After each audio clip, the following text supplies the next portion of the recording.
All right, here we go. Welcome into the Rant. Me, Pugs Moran, live from the Kelly Moore Memorial Studios in the beautiful E Gallery in Dallas's fabulous design district. We come to you every day with all the day's news, hot topics, current events, whatever it is people are talking about. I give it to you in a stream of consciousness. That's just me. I start talking, and I've already done that. So away we go. 4 quarters is how this is all going to play out. First, I'm going to tell you about the history of this day. We call that quarter one or antecedently on this day. I'm going to cherry pick some weird shit that's gone down on this day, and we're going to pull it apart and go, was that cool or not? Quarter two is birthdays. You know what that is. Celebrities, notable quotables, historical figures born unto this plane of existence on this very day. We take a look at them and decide, do we wish them a happy birthday or nah? Quarter three, deaths. You know what that is? People who died on this day, except in this case, we'd like to look at their lives and decide, where did they go? Did they go to heaven or did they go to hell? That's quarter three. Those are the first 3 quarters. Those are what we use to get the juices flowing, get everybody comfortable in the chat room as we rage against the fading light. I don't know. That's we're very pretentious here. Quarter 4 is hot topics, current events, and all the things that you need to know about today. Hi, Peter. I'm going to say hi to the chat room in a minute. I need a drink. Got some crazy weather here in North Texas. We do these shows here, as I say, from the Dallas Design District, the Kelly Moore Memorial Studios. Crazy studio weather. I mean, first of all, yesterday, it was really cold in here. Now it's really muggy in here. But the outside weather is even crazier. We had like storms come through. It was super hot yesterday. It was like 80 yesterday, but it was really cold in here. But you go outside and it was like really muggy. And then the storms came through. We don't need to talk about weather. Is that what he does? He talks about weather? That's lame. Hi, Peter. Peter's in the chat room. We got Al in the chat room. We got the Sports Bras in the chat room. We got Barney in the chat room. Adam, Leslie. We got Leslie in the chat room. Ladies and gentlemen, let me draw your attention to today's executive producer, the aforementioned Leslie C., reporting for duty. Thank you so much. How do you get to be the executive producer like old Leslie here? Well, you tip the show. This show runs on your gratuities. So if you appreciate this kind of talk radio. And what is this kind of talk radio? It's kind of talk radio that I don't believe you can find anywhere else. Why? Because I don't do politics. And you got to do politics if you're going to do talk radio, because that's all we're supposed to be talking about. This show finds the other things to talk about. Yeah, we get into all the shit you need to know, but I don't care how you voted. I'm just going to tell you about it from my perspective, and we're either going to agree or we're going to disagree, and we're going to move on to the next thing. We're not going to allow one little disagreement to define us, because we're normal people here on this show. Been doing it every day for 3 years. Right here, radiomisfits.com. Small talk. All right, let's do the small talk segment. I hate dudes on motorcycles on urban highways. I hate them. Had a guy, he touched my car with his shoe today. He didn't kick it. I'm not going to be over dramatic. He didn't kick it. But I was on... I don't know what that is. Is it Woodall Rogers? I was like coming around the city. Got the Perot Museum on my right. I'm on Woodall. I'm getting ready to go into that tunnel there at Field Street. You know, the tunnel just before Field Street. I guess if you're heading that direction, Field Street could be before the tunnel. And this dude on a motorcycle is just like, I don't even see him, and I'm not paying attention, and I'm listening to my sports radio, and it's really loud. And all of a sudden, I see peripherally that there's a dude like right next to me. Like he's not, because, you know, he's in between the lanes, and he's on a motorcycle. He's going, and he's like, trying. And then he gets in front of him like, whoa! I lock up my brakes. Person behind me locks up their brakes. He uses that opportunity to go and move right in front of me in the tunnel, using his foot. Put his foot like on my headlight, like the front of my car. I was like, what? But of course, I have years of ego therapy, so I didn't let that turn into a road rage incident. I was just like, okay, walking through what happens. I don't do a show today, and I, at the very least, end up talking to a cop for the next 2 hours. So let's not go that route. Let's just control your emotions like a grown, mature adult. Continue on with your day. Chalk it up to that guy being the asshole. All right, there you go. Small talk, ladies and gentlemen. I hate dudes on motorcycles on urban highways. Then he doesn't even use stop signs. He just like basically rolled because we got off at the same place. We both got off on Field Street. And he's like, ging, ging, ging, ging, ging, ging, ging, ging. He doesn't even stop at the stop sign there. He just goes right through. I know I'm making it sound like he was on a motorbike, but that's just more entertaining of a sound to make than the finely tuned engine of the crotch rocket he was riding. What are you going to do? All right, let's get started. Let's get the show running here. Let's see here. I don't want to waste any more time. We got stuff I want to talk about. Welcome into the Rant. I am Pugs Moran. We do this every day, Monday through Friday, around about noon o'clock. All the day's hot topics, current events, and things you need to know. Like, did you know today, December the 17th, it's the 352 year. I don't know why I'm rushing. I'm in no hurry. Did you know it's the 352nd day of the year? 352 days. No. Yeah, because of the leap year. All right, look, I'm getting confused by the math. 14 days, 2 weeks. 2 weeks left. 2 full weeks. 2 7-day sun cycles. Is that how it works? I don't even know. I don't even know. I'm not even sure how shit works.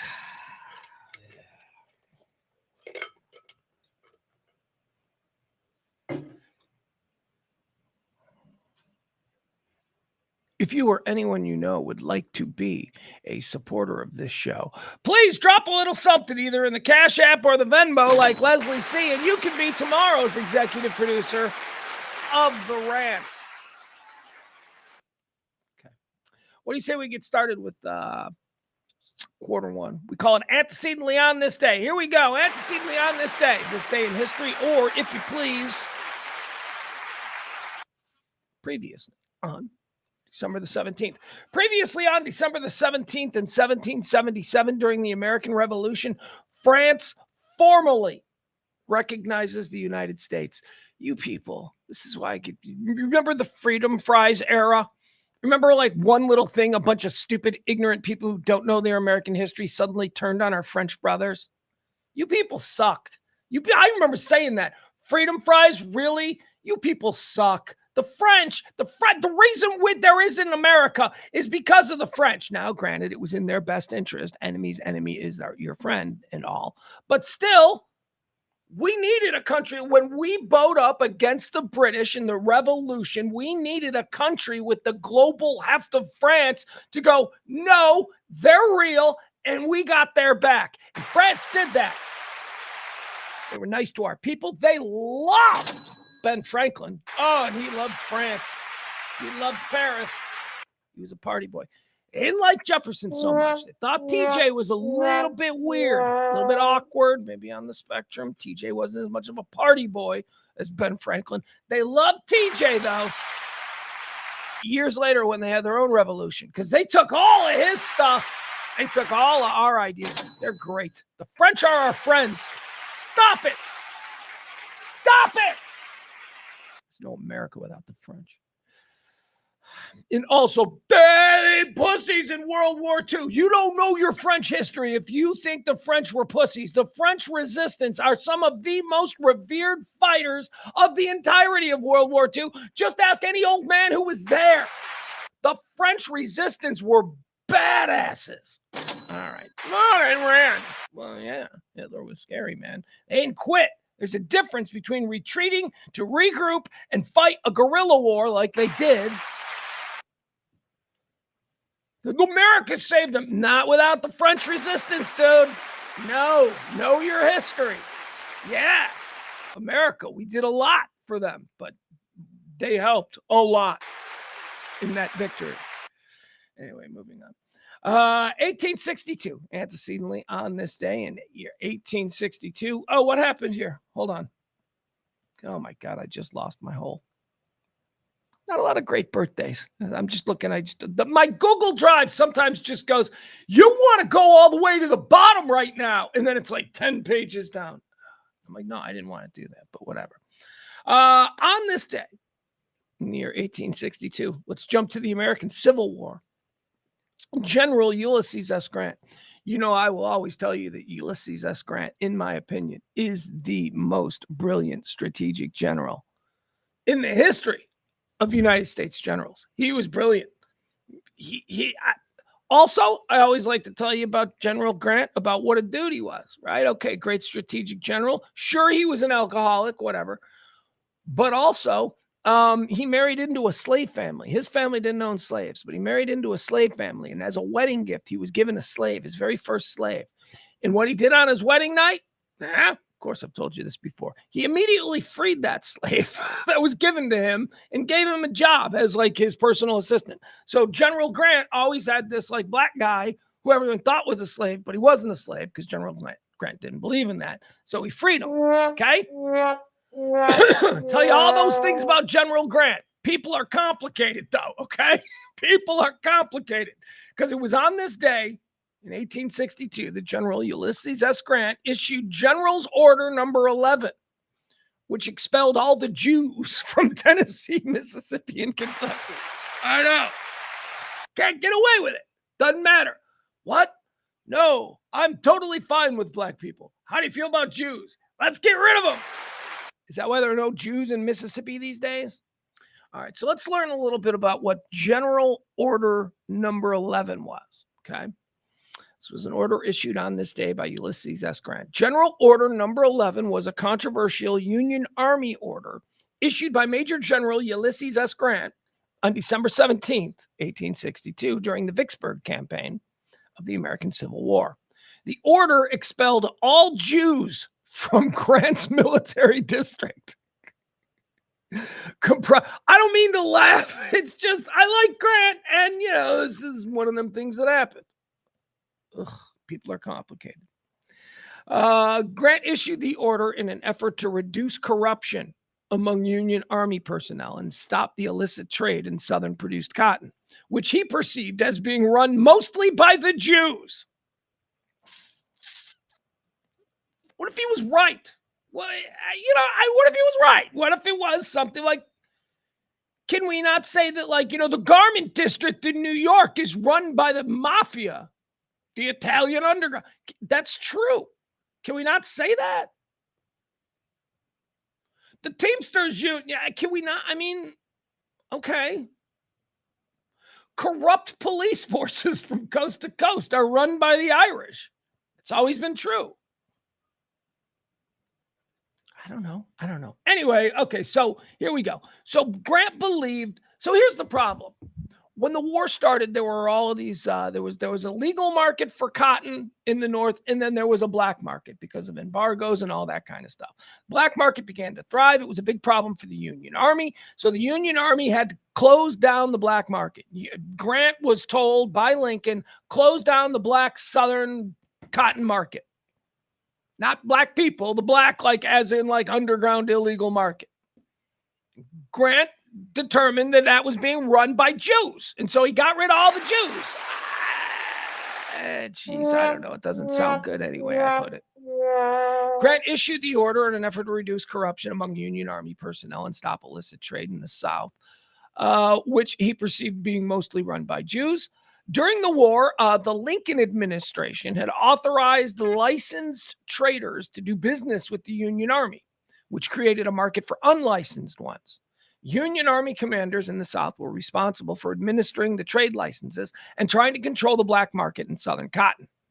All right, so anyway, yeah, not a good day for Grant. Not a good day for us Grant heads. On this day in 1903, the Wright brothers make their first controlled powered heavier than air flight in Kitty Hawk. This is the one where we're like, yeah, not impressed. I see planes take off and land all the time now. I'm not impressed. Antecedently, on this day in 1933, the very first NFL championship game is played in Wrigley Field between the New York Football Giants and the Chicago Bears. The Bears win 23-21. Huzzah! Huzzah!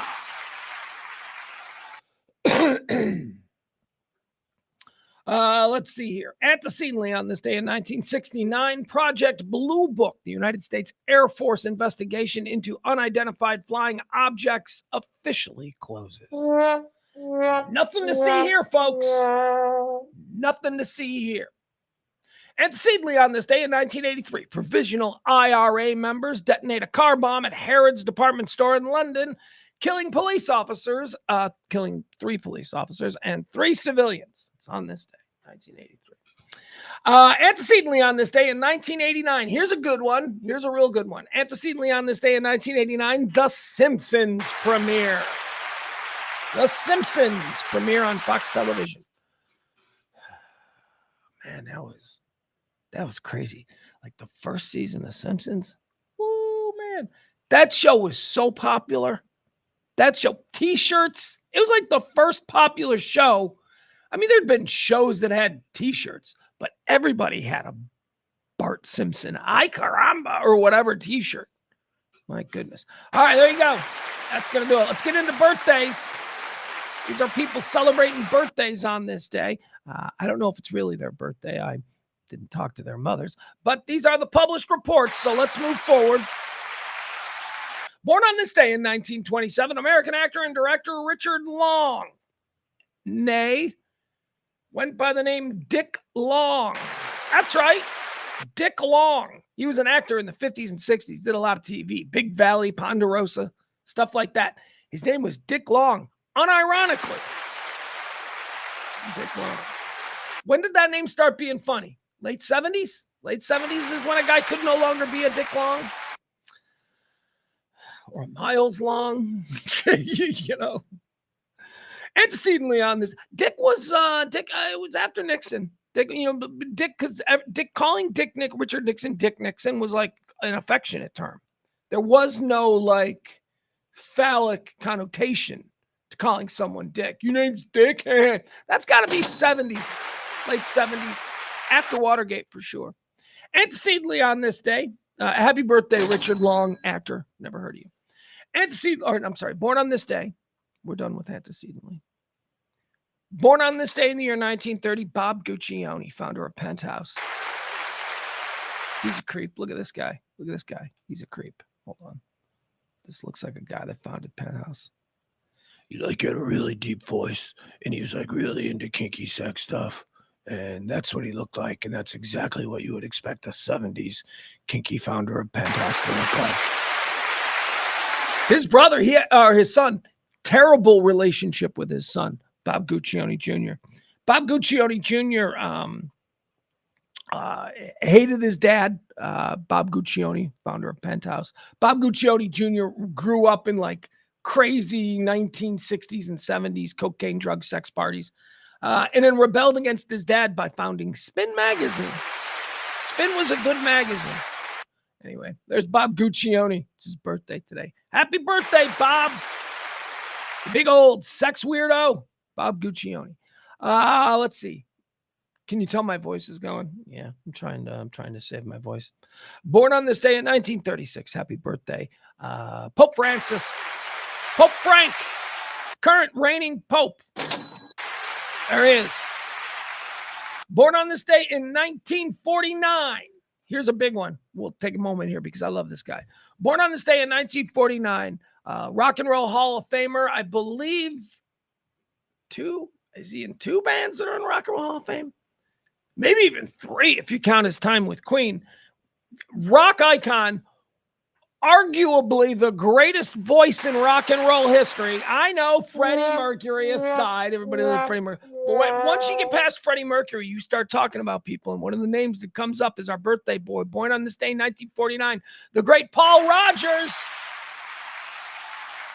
Paul Rodgers is awesome. Here, let's listen to some Paul Rodgers. Who's Paul Rodgers? Who's Paul Rodgers? Chicks.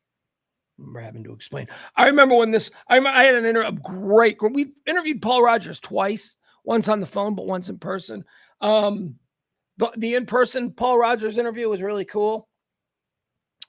And I remember telling my girlfriend at the time, I was really jacked. I'm like, oh man, Paul Rodgers, he's just like a regular guy. He's like a superstar. He's like a regular guy.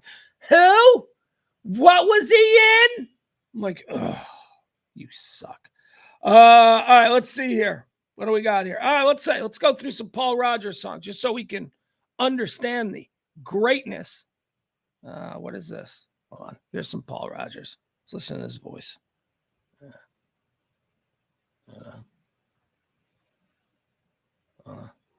There you go. Woo! Come on, Paul.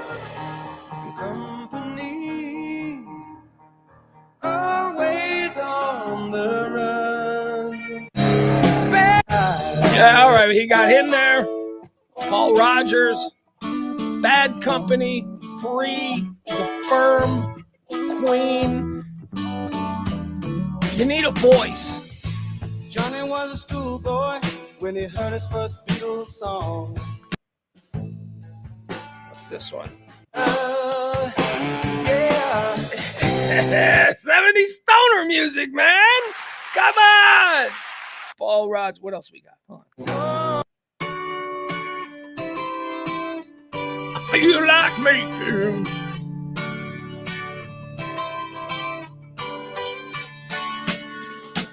Baby, when I think about you, really dying.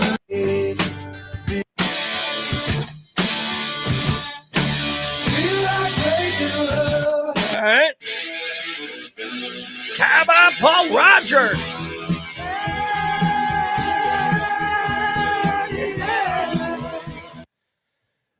What's this now? I don't know what that is. I don't know what that is. I don't know what that is.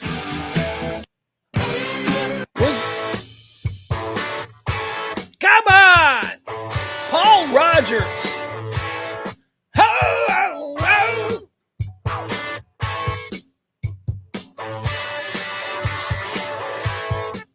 There she stood. Where's trying to find something. Where's that good?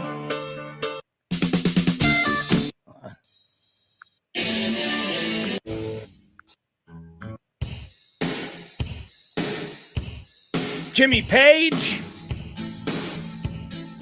a drummer guy, Paul Rogers, The Firm, supergroup from the 80s. Well, not uptight.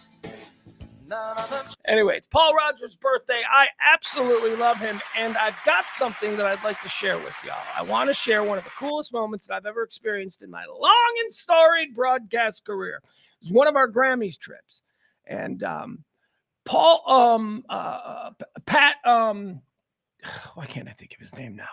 Pat from Train, you know the band Train. Guess who's back in the atmosphere with drops of Jupiter in. Pat Monahan. I couldn't remember his name. Pat Monahan, who was a regular on the show back in the day, had done an interview with us at the Grammys, and they're all floating around. And Pat, at this particular moment in time, was huge, a huge A-list star in music. It's the microcosm of the moment. You have to understand at this moment that, hey, soul sister, you know, that song was like #1 in the country. And so Pat's like hanging out and he's like, yeah, I got the #1 song in the country. Everybody wants to interview me. But Pat's a really nice and really cool, down-to-earth guy. And so that didn't really affect him. So he spent a lot of time with us, me and my former partner, Kelly. And he was cool, and he's one of the regulars, and we could always, you know, he's probably been on our show 10 times. Now, he leaves, and we have this interview scheduled with Paul Rogers, who's rumored to be there. Paul Rogers has just begun working with Queen before Queen settled on Adam Levine, because Paul Rogers is like, come on, mate, I'm 80 years old. I don't want to. So Queen went with Adam, whatever. But Paul Rogers, if you remember, in the couple of years there in the mid-2000s, was touring with Queen. It was Queen with Paul Rogers. So Paul comes over and is about to do an interview with me and Kelly. And I'm very excited because Paul Rogers is like an icon to me. Well, apparently Paul Rogers is also an icon to Pat Monahan of Train, who, again, as I say, at this moment in time, has the #1 song in the country. So he's feeling himself. So he sees Paul Rogers come and sit down with Kelly and I.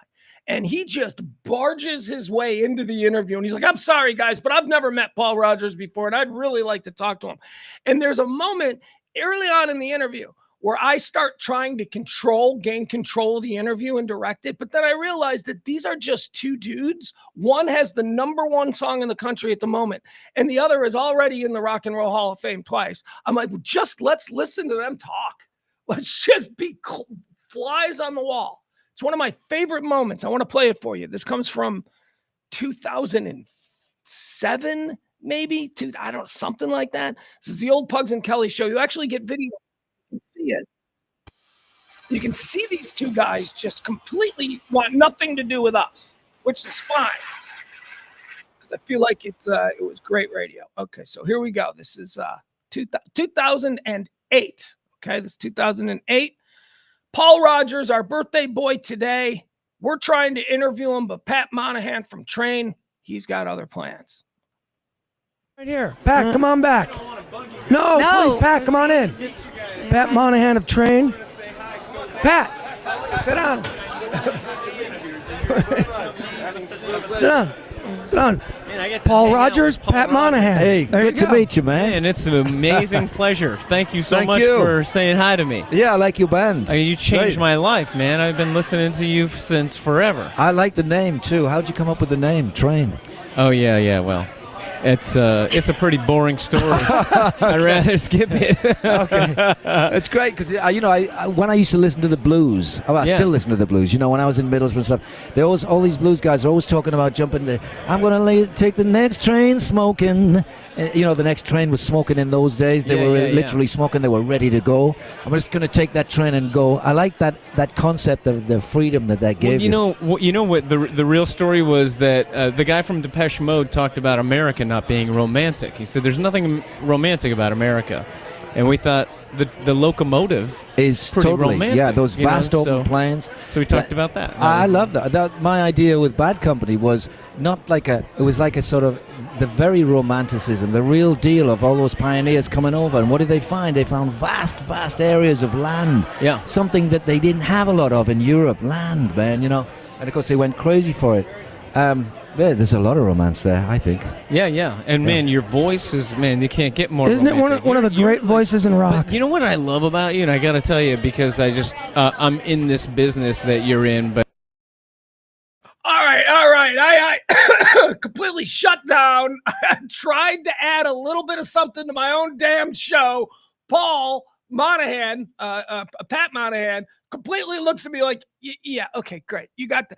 I swear to God, that's where I realized, okay, I'm just going to let these guys, that's going to be my contribution to this, agreeing that Paul Rogers has one of the great voices. But you've done it so man, your voice is, you can't get more Isn't romantic. it one of the great voices in rock? But you know what I love about you? Your voice is, you can't get more Isn't romantic. it one of the great... Right. Right there. Right there. Pat's like, Pug, seriously. Voices in rock. But you know what I love about you, and I got to tell you, because I'm in this business that you're in, but you've done it so well for so long, is how creative you can be, not just with Bad Company, but The Firm. I saw that live, and everything you did, your theatrics, and then you go out, and I was in Vegas the other day, and I'm like, man, who is that? And it was you singing with the guys from Queen. Okay. So I was like, man, you just keep doing great things. But you know what it's about. With any band, it's about like that fire that you feel, that you kind of you pass the ball between each other and you elevate each other's game, as it were, and you take it to a new level. Guys don't do what you do anymore. It's guys, and plus nobody can do it live anyway. But guys like you were doing it on tape without Pro Tools and all the monkey business, and that's just honorable. Do you know what I think, though, man? I think the heart, and you may agree with it, that the heart of the music industry is really, really playing live. Because you can get the most perfect recording in the studio, but it's all, perfectly set up and stuff. But when you step out on stage, you do it in one take. Yeah, man. The take that's really important is does it reach the audience? Does it grab them and move them? Right. And so there may be some mistakes in there. Who cares? You're going for it. Right. Yeah. Can I just interrupt for a second? This is so fascinating. I know. We're just sitting here thought watching for sure you guys. I was like, I mean, they're probably pissed at me because I'm taking over their interview. No, not at all. This is No, it's great. fascinating. It's great. Just listening to you guys talk, ladies and What's gentlemen. interesting though to hear, because you were trying to decide how you were gonna do train and a solo thing, and you've done that. You know, you might be the one. Yeah, that, you know, I follow your footsteps. Well, the tricky thing about it, I find, is that is not confusing people. So you're doing what? You're who with now? So I like right now. All right, so I was trying to reestablish. The whole reason I interrupted there was because I wanted to be able to say to people possibly just tuning in, because these guys were just talking for 5 minutes straight, uninterrupted. I was supposed to, the professional broadcaster in me was going to say, I just want to interrupt here. Paul Rogers is our guest, Pugs and Kelly Show 105.3. Pat Monahan has just joined us. These guys are talking. And then Kelly just went, hey, shut up with that. Just went, no, this is too good. I don't give a shit. Just completely steamrolled me. I was trying to be a pro. Now, Yeah. you know, you decide what you were gonna. You guys talk. over their interview. No, not at all. This is No, it's great. fascinating. It's great. Just listening to you guys talk, ladies and gentlemen. Right there. I'm trying. I am trying. Ladies and gentlemen, I'm trying to reestablish. She just pounds right through me. Interesting. Not at all. This is No, it's great. fascinating. It's great. Just listening to you guys talk, ladies and gentlemen. What's interesting though to hear, because you were trying to decide how you were gonna do train and a solo thing, and you've done that. You know, how you were gonna do. This is me. This is me. And what's happening in my head here is, all right, well, I guess I'm just going to shut the fuck up. That's basically what's happening in my head. Just one of the million little resentments that me and my partner had towards one another on an endless basis, day in and day out, like a marriage. Yeah, we never got divorced. Do train and a solo thing, and you've done that. You know, you might be the one. Yeah, that, you know, I follow your footsteps. Well, the tricky thing about it, I find, is that is not confusing people. So Eric Mark alert.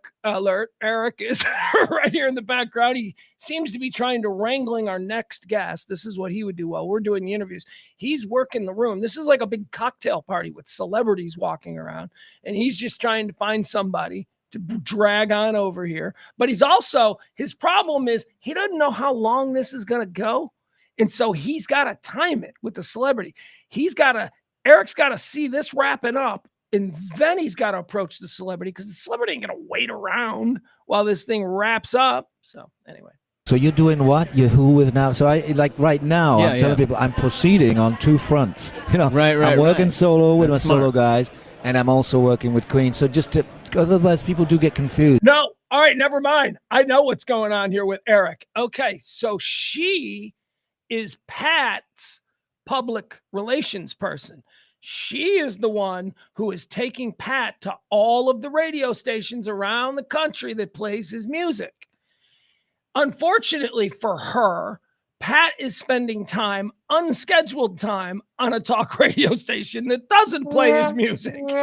And she is now arguing with our executive producer about getting him out of there. And it seems like Eric is like, yeah, no, I'm not going to do that. So let's watch You know, that. like Just listening to you guys talk, ladies and gentlemen. well, the tricky thing about it, I find, is that is not confusing people. So you're doing what? You're who with now? So I like right now. Yeah, I'm telling people I'm proceeding on two fronts. You know, Right, I'm working solo with That's my solo smart. guys, and I'm also working with Queen. So otherwise people do get confused. You know, everybody's busy. Well, you have a period of your life that you're most proud of, that you feel like you were the most prolific and you were. Never mind, I read that wrong. She was the PR for whoever that was probably some Disney kids from some Disney Channel show, and Eric was probably saying we're not going to have time. I bet you that's what's happening. This was supposed to be over, and what Eric is doing is Eric saw that, nope, this is going to be a double segment, so we're probably not going to be able to talk to the Disney kid crew. Your highest self? I'm still looking for that. Okay, good. To be honest with you, Good, you good. know, I like that. The thing that I'd like to do in the future is to do something acoustic, something with real instruments, acoustic instruments, be it keyboard, guitar, drums, even flutes, everything. You know, stand-up bass. Yeah. I love all that, and that's something I'm really thinking about. Something that's very very pure. And do you want to just sing, or do you want to play piano when you do that? What do you want to be doing in that project? I would like to be playing piano, guitar, even bass, but also just to have that. All right, never mind. There you go. Basically, Paul Rogers doesn't want to work with anybody anymore. That's what you should take from that. I don't want to be playing. That was so cool. I love that. Hi, Frank. Frank's checking in. All right, Paul Rogers. Happy birthday, the great Paul Rogers. Born on this day, 1949. There you go. Born on this day in 1958. Oh, my God. We got to go back to this again, don't we? I think we do. Hold on. Oh, Mr. Popular. I'm getting a whole bunch of texts here.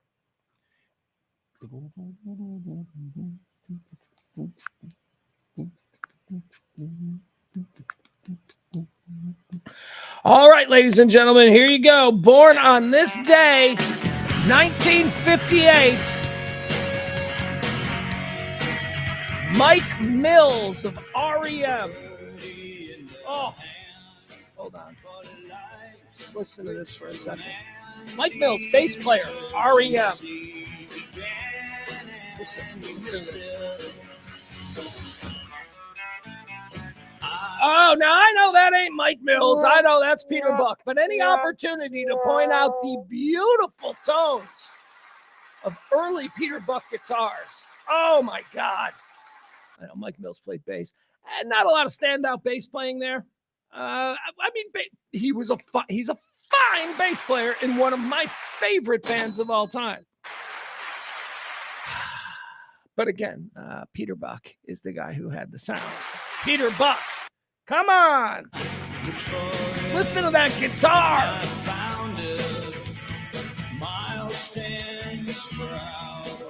Hold on. Here we go. Here we go.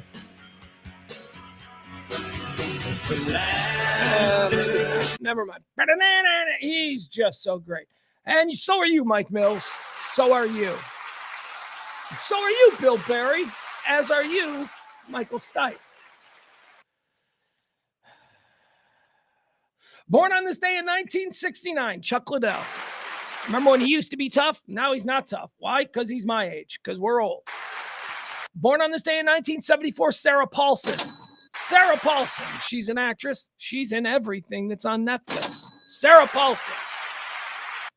Born on this day in 1974, we've got two actual twins. Born on this day in 1974, I say actual twins because they're actual twins. Born on this day in 1974, Giovanni Ribisi and his sister twin, Marisa Ribisi. Giovanni Ribisi's in everything. I don't know. Just Google him. Just Google him and the guy will come up and you'll go, oh, yeah, that dude. His sister, Marisa Ribisi, she's not, I don't know, she'd do anything other than Dazed and Confused. You know, she wasn't Dazed and Confused. She was the redheaded chick with really bad redhead hair. You remember the redhead fro chick? Remember she had red hair? She was like, you're looking at her the whole movie. You're like, can she do something with that hair? Because, you know, honestly, she might be hot, but the hair, no. Anyway, that's her. And happy birthday to both of them. The Ribisis. Born on this day in 1975. Here's another woman that I interviewed, and I love her. She was so nice. She was so nice. Interviewed her. She came in studio. She was Mila Jovovich. Born on this day in 1975. Mila Jovovich. Mila Jovovich. She's a Ukrainian, Russian, like former supermodel turned actress. Big in the late 90s. Fifth Element. Remember the Bruce Willis movie, Fifth Element? She was like the smoke show chick that was all wrapped in tape, who was like really scary and freaky looking, but you were still horny for her. Because that's going to be the end of human males, right? The aliens are going to be hot. And we're going to be like, oh, whatever they want, they're hot. I tweeted that over the weekend. Nobody responded. I thought that was a great tweet. I said, okay, so what if they are aliens? And what if the aliens are hot and funny? What if the aliens are hot and funny? Have you really considered that? What if all of this pearl clutching and I'm afraid of, the invasion? What if they get down here and they're all like super fucking charming and like the female aliens are all like not slutty, but like really attractive, like astronaut wives from the 1960s, like hot, but also like, kind of perfect. I don't know. What if? Anyway, Mila Jovovich, she was a smoking hot alien in that movie, Fifth Element. And turns out she's really nice. Really nice. You think it's going to be Ukrainian if it kills them out. Like you think, like that. You think that's what she's going to be like. No. She was really nice. I remember her and Kelly like really bonding over pregnancy or something. So I was out on that one. But anyway, she was really nice. Happy birthday, the lovely Mila Jovovich. Jovovich. Mr. Popular. Why is everybody blowing up my texts? All these people. Nobody listens to my stream. Nobody's like, well, we shouldn't send him part of this group text because he's streaming. All right, let's go into the deads. These are the people who've died. These are the people who've died, folks who've passed away on this day. We like to take a look at their life's resume and decide where they go. Did they go to heaven or did they go to hell? Here we go. Let's see. Dead on this day. Oh, you know what? This is an easy one. We're putting them both in heaven. Ba-boom, ba-boom. Couple of quarterbacks. Couple of great old-timey quarterbacks. Couple of quarterbacks who, in their era, were the John Elway and Dan Marino. Nay, Peyton Manning and Tom Brady, nay, Patrick Mahomes and Josh Allen, nay, whoever's next. We forget about our great quarterbacks in NFL history. Dead on this day in 2003, the great Otto Graham. The last time the Cleveland Browns were freaking dominant, it was Otto Graham. Then dead on this day in 2008, Slinging Sammy Baugh. 2008, NFL icon, quarterback Slinging Sammy Baugh. It's a great name. It's a great name for a quarterback. He was the Redskins quarterback. The last time the Redskins were dominant, Joe Theismann was the quarterback. But the time before that, it was Slinging Sammy Baugh. We're putting them both in heaven. There you go. A couple of legendary NFL quarterbacks going to heaven. One more time, I want to thank everybody who helps this show get from one month to another. We've got an executive producer today. It's the great Leslie C. Thank you so much, Leslie.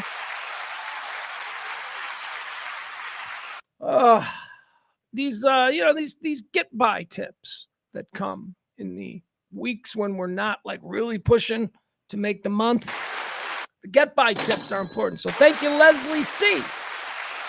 If you want to be tomorrow's executive producer, all you got to do is be the biggest tipper of this very day. And tomorrow, you'll be rewarded. Drop a little something either in the Cash App or in the... Excuse me, that was me. Drop a little something either in the Cash App or the Venmo, and it'll go straight to ensuring that this show sees another day. All right, let's get into all the hot topics and stuff that's happening. Quarter 4, we call it. Mr. Popular.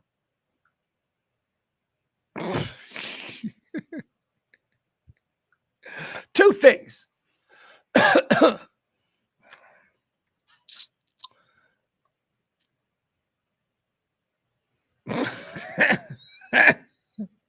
My son, my 15-year-old son, two things, is sending me texts about the Chicago Bears. He's funny because he's got a good sense of humor. Another part 2 of that. Why is he sending me texts at 1:00? It's not his lunch hour. I don't know what he's doing. Apparently, it's just doesn't matter. Grades, the grades are up. The grades stay up. So I don't care. Whatever. But, he could send me a text from a beach in Cabo right now, and I'd be like, "Why aren't you in school?" He'd be like, "Did you see my grades?" I'm like, "You're fine. You're fine. Stay in Cabo." Apparently, you're doing okay. All right, let's get into all of the things that are happening today, the big news stories. Seriously, boy? Seriously, boy? Seriously. Oh, my God. I just realized something. Holy shit. Yesterday was my son's mother's birthday, and I totally forgot. Fail. And you know what makes it even worse? What makes it even worse was last night at like 6 o'clock, I called my son, and I said, he wouldn't answer because I was going straight to voicemail. So I got on the family text, which included mom, everybody. And I got in the family text and I said, hey, if anybody sees that kid walking the hallways, tell him to call me because he's blowing me off. And then like within a second, the kid chimes back, I'm here. I'm like, well, he wasn't responding to my direct text. So I said, call me. So he calls me. He's like, what's up? Because everything's an inconvenience to a 15-year-old. He's like, what's up? What's so important? And I'm like, dude, is today or yesterday mom's birthday? And he goes, it's today, I think. And I go, what do you mean? What do you mean? First of all, failure. Failure. What do you mean? It's today, I think. Anyway, it turned out it was yesterday. And I go, okay, thank you. And I left the best part out. This is how my covert attempt to see if I remembered correctly. When my ex-wife, the mother of my son, see if I could remember her birthday, covertly, hey, Mace, say your mom's birthday. I don't know. I think it. And he does this. Hey, Mom, is today your birthday? And like then I hear this disembodied voice from like downstairs. Yeah. Gee, thanks, kid. After I just texted everybody, have him call me. It's like, dude. And so I decided in that moment, I'm like, okay, instead of me just texting right now, hey, happy birthday, I'll wait. I'll put a little distance because he totally outed me. And then I forgot. So yeah, that's the kind of person I am. That's the kind of bio dad I am. I can't even respect that. All right, let's get started. School shooting. Here's what we know. Yesterday we started the show. School shooting, Christian school. I guess we're going with it. Christian school, immaculate reception, immaculate heart, immaculate something. Doesn't matter. Christian school in Madison, Wisconsin. Again, doesn't matter. It's a school. Look, here's what I'll give you. Because there's a lot, because this happens. I'm going to tell you what I think I know about the shooter. But first, let's do the actual report, okay? Before I start freeballing it with information. What we know about the 15-year-old suspect in the Wisconsin school shooting. Here's something that I'm not entirely sure about. What is the final number? Not including the shooter, because I don't give a shit about the shooter. 2? Is it 2 plus the shooter? Because there was a point yesterday where people were going with 5. 5 dead. That number has come down, and that's good. Let's see. Let's read it. Police on Tuesday continued to investigate the shooting at a school in Wisconsin that left 3 people dead, including the shooter. The shooter is suspected of killing. This comes from USA Today. The shooter is suspected of killing a teenage classmate and teacher and wounding 6 others at Abundant Life Christian School. Evidence suggests the suspected shooter, a 15-year-old female, she killed herself, died from a self-inflicted gunshot wound. She was found when police arrived at 11 a.m. Of the 6 who were injured, 2 students remained in critical condition with life-threatening injuries as of Monday night.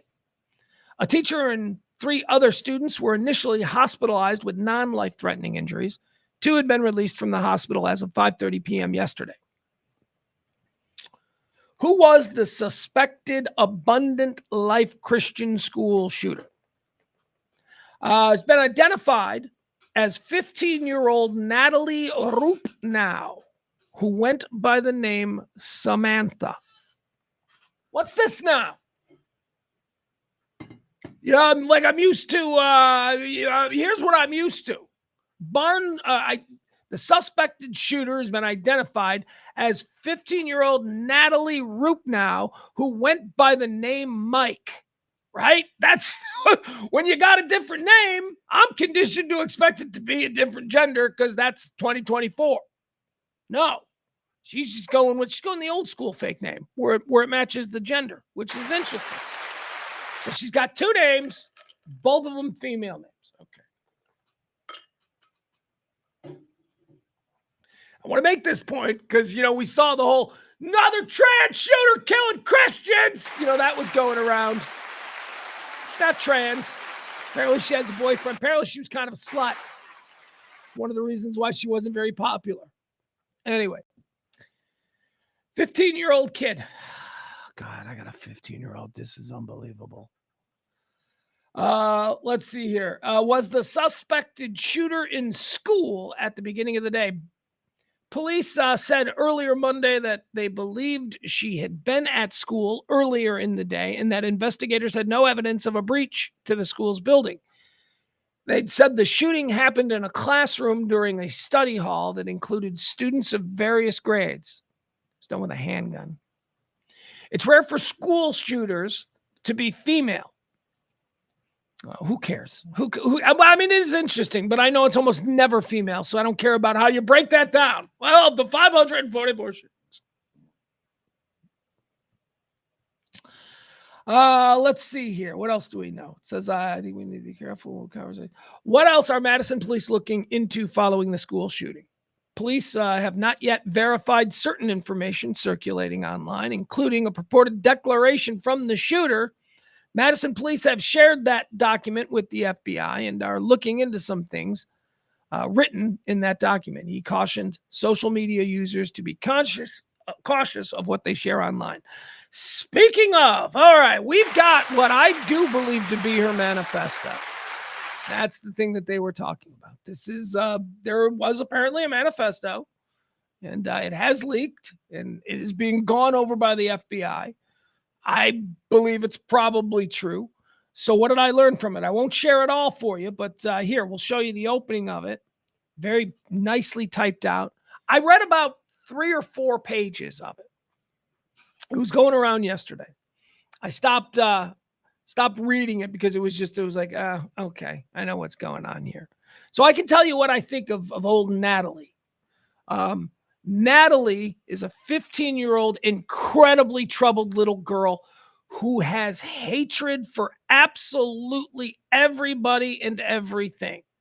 She hates her father, who she calls a stupid alcoholic. She hates her mother. She goes on and talks about how she fantasizes in this supposed manifesto. Fantasizes about killing, how she's been planning this for a long time. Talks about how she tricked her stupid alcoholic father out of getting the gun. What else does she talk about? Black people. She's very racist. She doesn't say that she's any part of any organization. The stuff that I read says absolutely nothing about politics, but she hates black people. And the N-word is, I can't believe, anytime I see a white girl with a black man, it makes me sick and blah, blah, blah. If you are a white girl and you're with a black man, you know, all of this like really horrible, hateful stuff. This girl was effed up. Apparently she was very bullied. But then you read the manifesto and you're like, well, she's not a normal kid. I mean, nobody's saying that you should be bullied. But, all right, let's see. Here you go. What is this? Do we have this? Yeah. So this is the introduction. I'll share this with you. Here's the introduction to her manifesto. It says, my name is Samantha Rupnow. I was born on November 7th, 2009, exactly 2 years after Pika's attack. Incredible, am I right? Pika is her hero, who she writes about in this. Pika is a Norwegian kid who shot up a Christian school. This was back in 2007. So she's obsessed with Pika. She mentions him a number of times in the manifesto. She says, nobody knows I'm doing this. I got the weapons by lies and manipulation and my father's stupidity. I planned on shooting myself a while ago, but thought maybe it's better for evolution rather than just one stupid, boring suicide, which hopefully I'll reach that point. I've planned this myself and nobody else. I act alone. there would have been no way to change what has happened. You can't and you never will know. You never cared too much to know anything about me. I'm glad you don't know. All right, that is the opening page to her manifesto. Here's another thing that I'll tell you about her manifesto. And this isn't just me being, she's a monster. And no, this is a very real thing. And you could probably tell by the way that introduction is written. She's incredibly stupid. She's incredibly poorly educated. Her manifesto is run on sentences, no punctuation, words that don't go together, words that, just. So she reveals herself to be a very poorly educated, ignorant young woman. Not just through her social view of the world, but from her writing, you can tell that this is somebody you'd need to spell check, and all right, what else do we know about her? Let's see here. Okay, we don't need that. We don't need this. Hold on, sorry, I got way too many things open. Yeah, I guess that's it. All right, let's move on from that. There you go. The less time we spend on school shootings, the easier it is. How about this one? Let's talk about Trudeau. What's going on with Canada? Canada's going all Central America on us. Canada's like teetering. What are we going to get in Canada? Woo! Anybody interested in what Canada 2.0 is going to be? I sure am, because Trudeau and his whole... Canada is like a country... If the people in Hollywood who make Lifetime movies made a country and governed it, that's kind of what I think Canada seems like. But they're changing. That's right. Old Trudeau, he's in trouble. Wait, I got to see what's the latest. What's the latest on Trudeau? Little handsome Trudeau. What's his name? Justin. Little handsome, just too pretty. Too pretty to be a world leader. Ain't nobody ever going to take him serious. Let's see here. Just got to see what the latest is. Yeah, I see it. I know. A senior Russian general was killed by Ukraine forces. I don't care. It's a boring story. What's the latest on Canada? Crumbling government. Oh, jeez. All right. Yeah, because the story is from last night.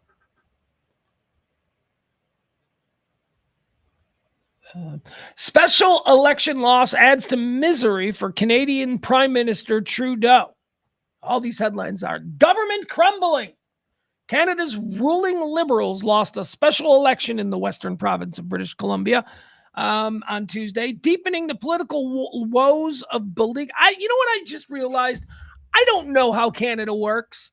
Is Canada like England, where they're not like us, right? He's not a president. Like just because in the midterms when we got a president, if the midterms don't go the way of the party that's in the executive, that party doesn't lose power. Like that president doesn't go, all right, the new popular kid gets the Oval Office. It's not how we do it. So I'm very confused about this. But anyway, I don't care much now that I get into it. Then screw Canada, whatever. Been there twice. Had a wonderful time both times. All right, let's talk about drones. Let's get into the drones. And I'm not going to go ape shit on the drones like I did yesterday. Don't you worry about that. We're going to be reasonable about the drones today. As reasonable as one can be. Let's start with this, okay? You guys know who Bethany Frankel is? Do you guys know, even dudes who don't know Real Housewives of New York, they know, the whole skinny girl brand. Isn't that her brand? Although I'm certain that she sold it. Bethany Frankel, she wasn't even a housewife. How did she manage what she's managed with her career? Here's what I'll tell you about Bethany Frankel. Bethany Frankel is probably the most successful of all the housewives. I don't care if you're a Real Housewives of Georgia. I don't care if you're a Real Housewife of Hollywood. I don't care if you're a Real Housewife in New York, you in New Jersey. I don't care. Bethany Frankel actually used that stupid show to launch a brand that we see everywhere now. The whole skinny girl brand? That was her. And here's what she did. She got on the Real Housewives of New York or New Jersey. It was New York, right? Yeah, she's New York. She's not New Jersey. She gets on the Real Housewives of New York, not as a real housewife, as like one of their hot friends, hot, young, single friends. She was single. And I'll admit, I kind of liked her. Kind of liked young 15 years ago Bethany Frankel. Kind of liked her. She had a very Elaine Bennis kind of vibe to her. Well, she took over the damn show. She did. She wasn't even a housewife. And all of a sudden, she's like the most interesting thing on the Real Housewives of New York. Sorry, Count Luella, or whatever her name was. There was a count. There was a woman who walked around like, I'm European royalty, Count. She was actually cool. I shouldn't deride her like that. She was actually kind of cool. Anyway, Bethany Frankel. So she's now like, she's like one of the most famous housewives. She was never a housewife. One of the most famous housewives, but also skinny girl CEO in like, big time business. It's got a weird Shark Tanky kind of vibe to it. You know what I mean? Like any product that started on Shark Tank, I'm always like, like Shark Tank hasn't really launched a Coca-Cola or a McDonald's. You know what I mean? Anyway, point is this.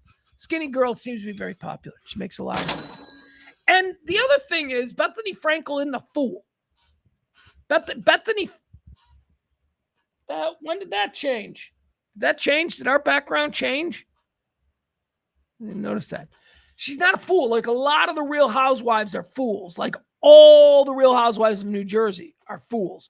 All the Real Housewives of Atlanta are fools. But some of the Real Housewives of New York were like real sort of serious, wives of sophisticated people who can't be acting a fool on Bravo. It's probably why Real Housewives of New York wasn't as big a hit as some of the others. But anyway, it's kind of a serious person. So she did this yesterday. Remember I told you about that story that's been going around about nukes, about sniffing nukes? Drones are all sniffing nukes. That's what these are. These are nest teams that there's some missing nukes. And I'm like last week, I'm like, there's this, I don't want to talk about it, so we're going to move on. We move on. And then Joe Rogan tweets about it, and now everybody's talking about it. So let's go. We're looking for nukes. That's what's going on. So here's Bethany Frankel. This is Bethany Frankel yesterday. All right, hold on. And she's like, and I got to tell you, man, my understanding of Bethany Frankel, she's not a freak. She's not a weirdo. But this is, here we go. Let's watch. Nuts, but why should today be any different? You're going to think I'm nuts, but why should today be any different than any other day? I know this guy whose father worked with the Pentagon and NASA and like secret projects. And he has been messaging me that he will never forgive himself if he doesn't tell the people that he knows that for a month he's been watching. First of all, this dude's trying to bang her, right?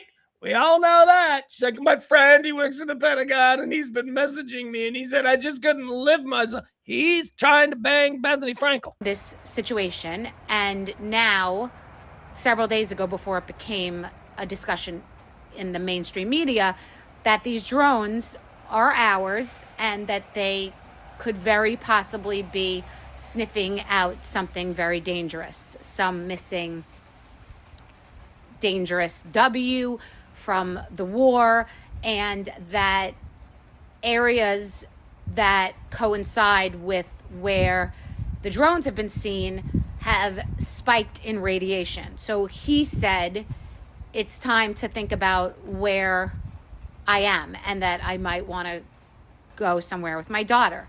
So like for me, we blow things off and we think nothing's going to happen, but things do happen. I remember sitting in my car with my driver who said to me months before I even... A bit of a flex. a little bit of a flex. I remember sitting in my car with my driver in the skinny girl limousine. Knew what the word thing. So like for me, we blow things off and we think nothing's going to happen, but things do happen. I remember sitting in my car with my driver who said to me months before I even knew what the words global pandemic meant, I think there's going to be a global pandemic. I'm like, what are you talking about? I mean, if he had bet the markets, he would have been a billionaire. So I'm just listening to this guy and watching. And now Trump, who's hanging out with a lot of billionaires who have a lot of money for research, is also finding out that these are ours. And what were the government's choices? A, tell us that that's what they're doing and widespread panic and pandemonium, or B, do what they're doing. But something is wrong, because otherwise they would eliminate them, and everyone's being very cagey. So what? All right.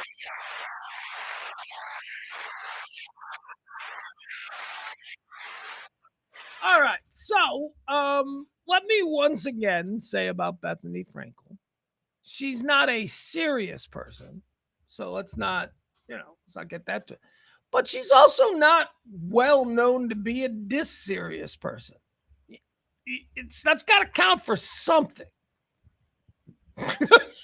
In 2024, when I don't know who's serious and who's dis-serious, that's got to count for something. All right, so you got Bethany Frankel. Some dude in the Pentagon is trying to get in her pants. He's giving her all kinds of. First of all, can we also point out that what she just did there, that's a goddamn Curb Your Enthusiasm episode. That's a Curb Your Enthusiasm episode. Do you remember the episode where Larry got it on good old Wanda Sykes started it. Wanda came over to Larry's house and said that her brother, who works at whatever the anti-terror things, there's a terror attack, a credible threat, a terror attack in Los Angeles this weekend. It was the night of some big charity party.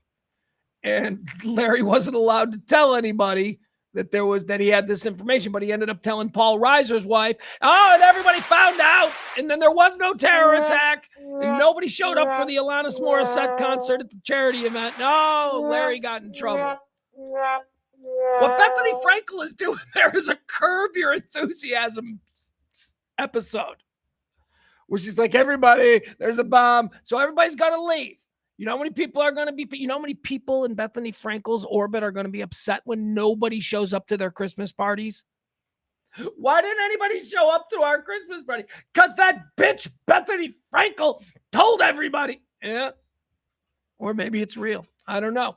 Here's what we need to investigate. Is that real? Is there anybody with a little bit more credibility, a little bit than a Bethany skinny girl Frankel, and a Joe Rogan, and some random dude in the middle of Arkansas who's got a bunch of giant drones in his garage? Is there anybody more credible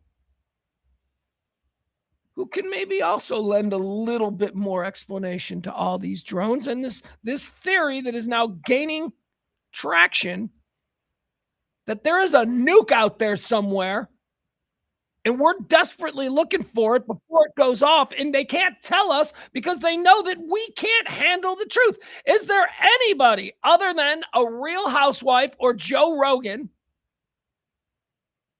who can back this up? Well, how about this guy? Check this out. A couple of weird things here. This is the mayor of, I don't know, whatever it is. It's some city in New Jersey. It's whatever. I've heard of it before. So there you go.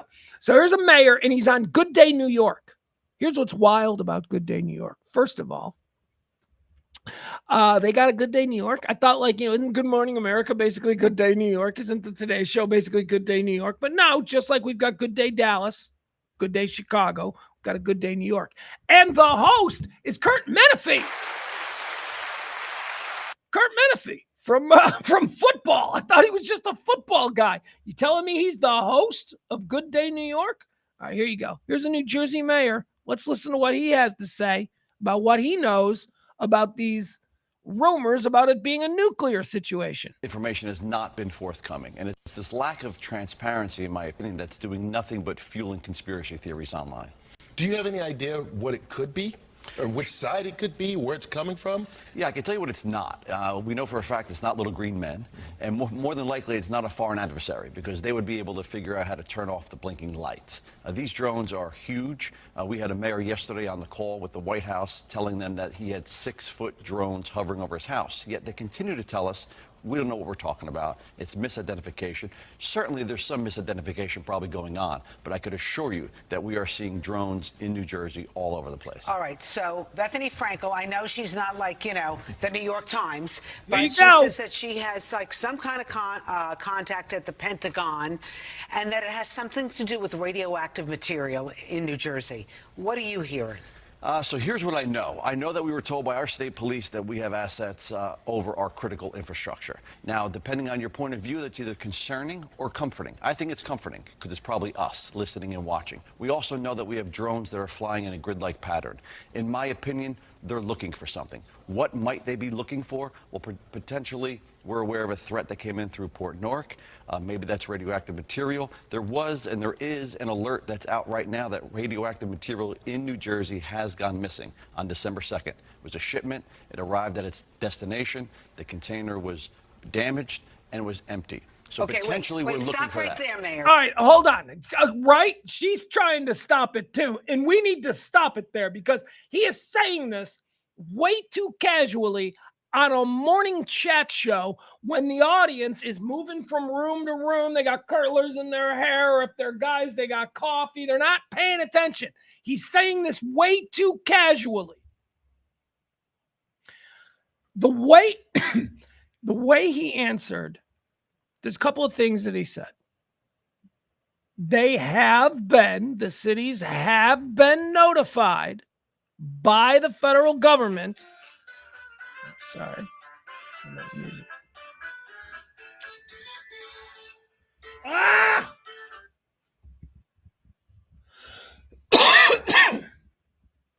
He said they have been notified that they are flying these drones over their cities. He said that. We'll play it back, right? You said it real casual. It's like, well, we've never heard that before. We've never heard a mayor say some explanation that they've been told that they know these are. And then he casually goes, and we think they're probably looking for radiation. And oh yeah, before I forget, we also know that some radiation went missing on December the 8th. What? You just sliding that in?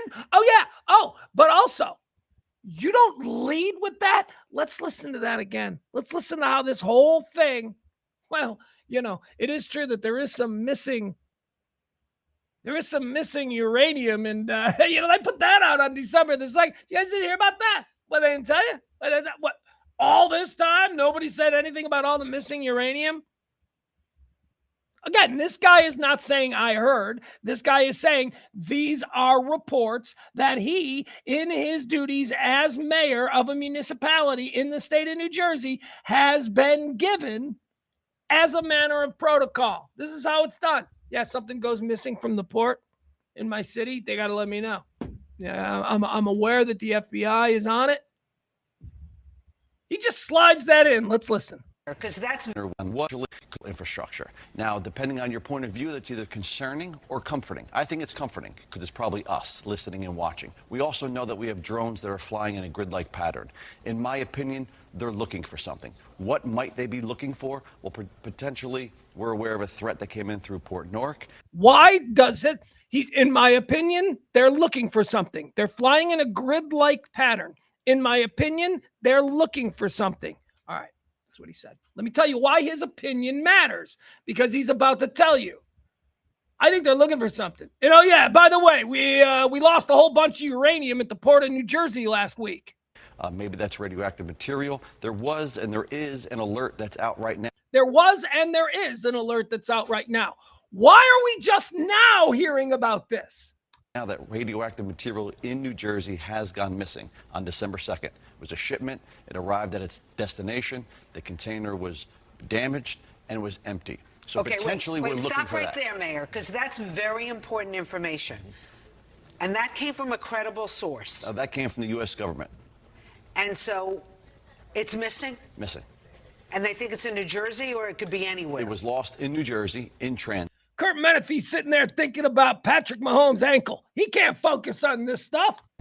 And again, this is just an example of what I think that we're sniffing for. I think we do have the assets that can go up and fly around and sniff things, which is why we're not seeing the uptick we used to see in Belleville anymore. It's kind of moving, but we're seeing He just said it. He just said it. Sniff things. That's the thing that people are, these nuclear sniffers. He just introduced the idea that they're up there sniffing. He's given us a lot. He's given that they're flying in grid patterns. He's giving that the municipalities were informed that they would be up and flying, and that's been going on for months. They're in grid patterns. Oh, he also knows about the missing uranium. I don't know if I mentioned that, guys. Guys, did I mention that one? We talked about that, right? No, we didn't. This isn't Skinny Girl. This isn't Rogan. This is different. This is concerning. Alerts that it's happening now in Pennsylvania. And this explains why the government isn't saying anything about it. It's why the government's gaslighting us with shit like, well, it's just airplanes. Can't tell the difference between a drone hovering 6 feet over your garage and an airplane at 15,000 feet. They're gaslighting us. Why? What's in it for them? Why are they gaslighting us? Because we can't handle the truth. The people of New Jersey would be freaking out. My God. They'd all be trying to get out. Going everywhere. New York. Everybody be getting out. No, it's not going to be in New Jersey. It's going to be in New York. They just put it together in New Jersey. Target's probably New York. Manhattan. Pennsylvania. And that's right about the time that the drone sightings began, right? Yeah, drone sightings began about 4 weeks ago. Okay, so when you take a look at this, if this information is indeed credible, why wouldn't... All right, don't get that twisted, stupid Kurt Menefee can't do math on the fly. So Kurt Menefee just put it out there that the missing uranium occurred at the same time as the drones first being spotted, right? He just said, and they happened at around the same time, right? And then this dude, this mayor is like, yeah, they happened in 3 weeks ago. They didn't happen at the same time. The first drone spottings, the first reports of the drones happened 2 weeks before the missing uranium. So anyway, that was a bit misleading. We'll watch it again. The government right about the time that the... Moving, but we're seeing alerts that it's happening now in Pennsylvania. And that's right about the time that the drone sightings began, right? Yeah, drone sightings began about 4 weeks ago. Okay, so when you take a look at this... The uranium went missing 2 weeks ago, right about the time that the first drone sightings began 4 weeks ago. Stop it. If this information is indeed credible, why wouldn't the government say, it's us? That's the crazy part about this. We've gotten very little information. Even yesterday on that call with the White House, literally mayors were told, you guys are seeing things. There's no credibility to this. We had one mayor, like I said, had drones over his house. I mean, we're no longer going to stand for not hearing the truth. I mean, our state government is failing us. They're not getting the answers from the federal government. And even though yesterday they told us that there's nothing to see here, today there's a top secret briefing going on in Congress. Well, what are they being told that we weren't told yesterday? Real quick, did you know yesterday when you were on that call about this missing radioactive activity or merchandise, or did you know that this morning after the call? I was made aware of it yesterday morning. I did raise my hand. We weren't allowed to speak. I did raise my hand, was not called on to get that question answered. So apparently it is concerning. Even the president-elect, who I'm sure gets some kind of briefings on things, he says he's not going to his home in Bedminster, right? Yeah, I listened to him yesterday. He no doubt gets the same exact briefings that President Biden gets. He says our government knows. He says our president knows. And he also ended with saying, I'm not going to be in New Jersey this weekend. So what do you want to know? What do you want the government to tell you and the general public? I want them to be clear with us. I want transparency. I want them to say these are our assets. There's no need to concern about what's flying. The question should no longer be who's flying these drones or who owns them. It should be what they're looking for. Tell us they're ours. Tell us that they're protecting us, and tell us. There you go. That's all we want. And then we're going to burn everything down because we can't handle our shit. Nope, can't handle our shit. Everybody's going to start shooting each other because we just go nuts. What do I do? What do I do? Would I stay? I don't know. Oh, God. What if that is it? I mean, what if that is it? The problem with it is that it's the only thing that makes sense in the face of this inscrutable response from the federal government. It's not political. This is not like, that's a Biden. This is our government. Our government is just like they've worked it out.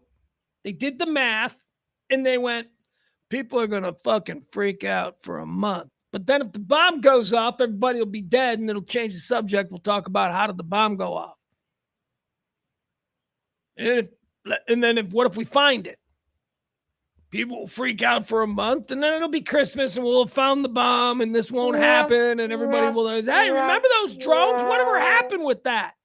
That really is sort of the position that our intelligence and Defense Department kind of finds themselves in, right? This thing just goes away, then it must have been a successful mission. If New York is leveled on New Year's Eve, oh God, New Year's Eve.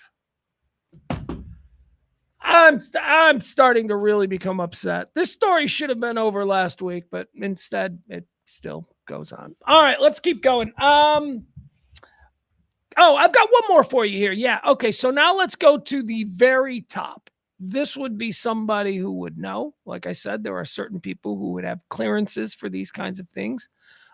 Mayors do not meet that criteria. Governors do not meet that. Senators do not meet that criteria. Rank and file senators and congressmen do not meet that criteria. People who are chairmen or ranking leaders of specific committees, especially dealing with defense and intelligence, they sometimes have this kind of classification.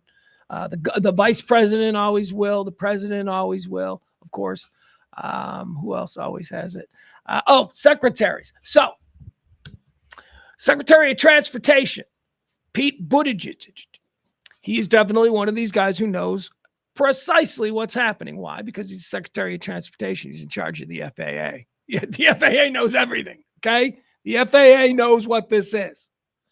So he was on with Charlemagne, my favorite talk radio host right now. The only guy doing normal talk other than me, but he's doing it under the guise of urban radio. It's not urban radio. It's just really cool talk radio. Hold on. Maybe I want to do it on YouTube. Hold on, guys.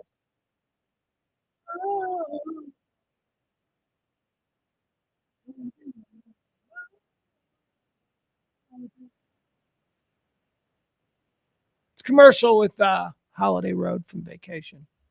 I found out. Look what's going on the screen behind me. I hate that. Not as much as Ed, but why is this happening? Ugh. You wait 28 seconds. What the hell?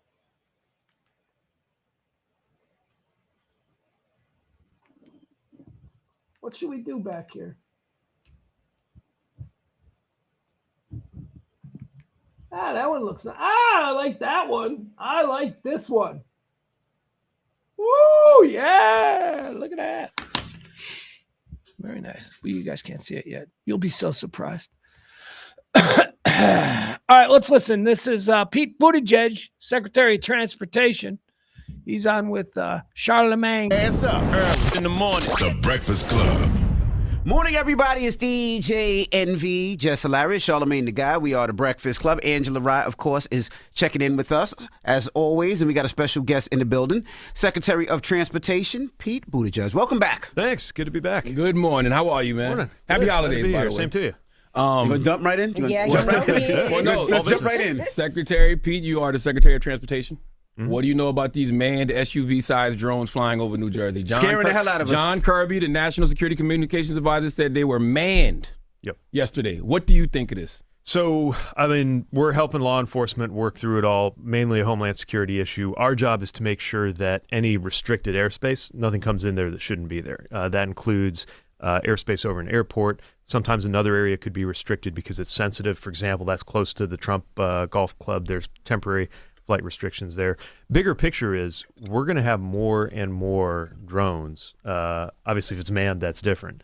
But we're going to have more and more things entering the airspace. We got to work to make sure that's safe. This is not a world where anything flying is either an airplane or a helicopter. The drones are getting bigger. Look, it can be a good thing to have these resources to deliver, for example, in a really hard to reach area, you can make deliveries. But we're talking about potentially millions of these coming into the airspace. And what we're trying to do at especially on the FAA side, is coordinate all of that, make sure it's safe. But we But don't John know what Kirby it is, said though. they're manned. Like, whose mans is this? Like, who are these people? Like, and why is it okay? And why wouldn't they inform the public beforehand? Yeah, so they know more than I do on the law enforcement side about the identity of the aircraft. But it is true. Sometimes you look up at something, you think it's one thing, turns out it's another. I think that's what they've been working through on the law enforcement side. One more quick. Donald Trump was on with Joe Rogan. They had a whole conversation about aliens. Not the kind he wants to deport, actual extraterrestrials. Then Cliff High said 39 days after that interview, we were going to start having an alien invasion. Around December 3rd, that's when all of these SUV-sized drones, which I've even seen, started getting seen over Jersey. Is it an alien invasion?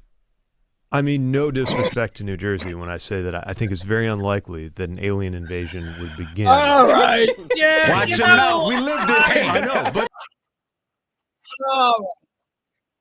So our government isn't going to take this seriously at the highest level. It's going to be the way they talked about UFOs for the first 30 years, 40 years of that stuff. All right, I gotta take a quick break here, guys. I gotta let somebody in. They're banging at the door here. So let me take a quick break and we'll get into more. I've got a whole bunch more we got to get into today. So back after this. Hold on. I'll be right back.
All right, there we go.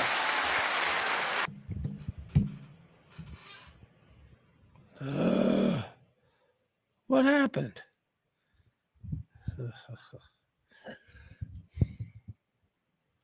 Sorry. I had a package delivered, a big one. So I feel like the light has gotten brighter on me. Where did we leave off at? I want the light to come down a little. Yeah, there we go.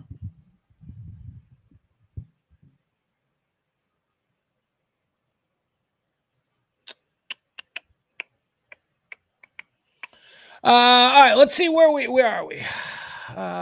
Okay. All right, here. This is a weird one. Look at this. We got a poll here. Let's talk a little bit about Luigi Mangione. Here's a poll. Stunning poll. Jeez Louise. Stunning poll. Why is that so loud? Stunning poll. Stunning poll. Stunning poll. I'm really struggling with my voice. Stunning poll finds that more young Americans think CEO assassination was acceptable than don't. more young people think that what happened to the United Healthcare CEO, Brian Thompson, is acceptable than think that it was, some horrifying, unacceptable thing. That's interesting. Oh, trust me, I got opinions on it. A staggering poll from Emerson College suggests that more young Americans believe that Luigi Mangioni's assassination of United Healthcare CEO Brian Thompson was acceptable than those that do not. According to the survey, 41% of 18 to 29-year-olds believe that the murder of Thompson was either somewhat or completely acceptable, with 24% falling into the former and 17% falling into the latter. 33% of that same cohort believes that the murder was completely unacceptable. Okay, so that shouldn't be just completely cast aside. The largest number extrapolated, the largest agreed upon thing among this group is that it was unacceptable. Okay? 41%. Wait, what was the number?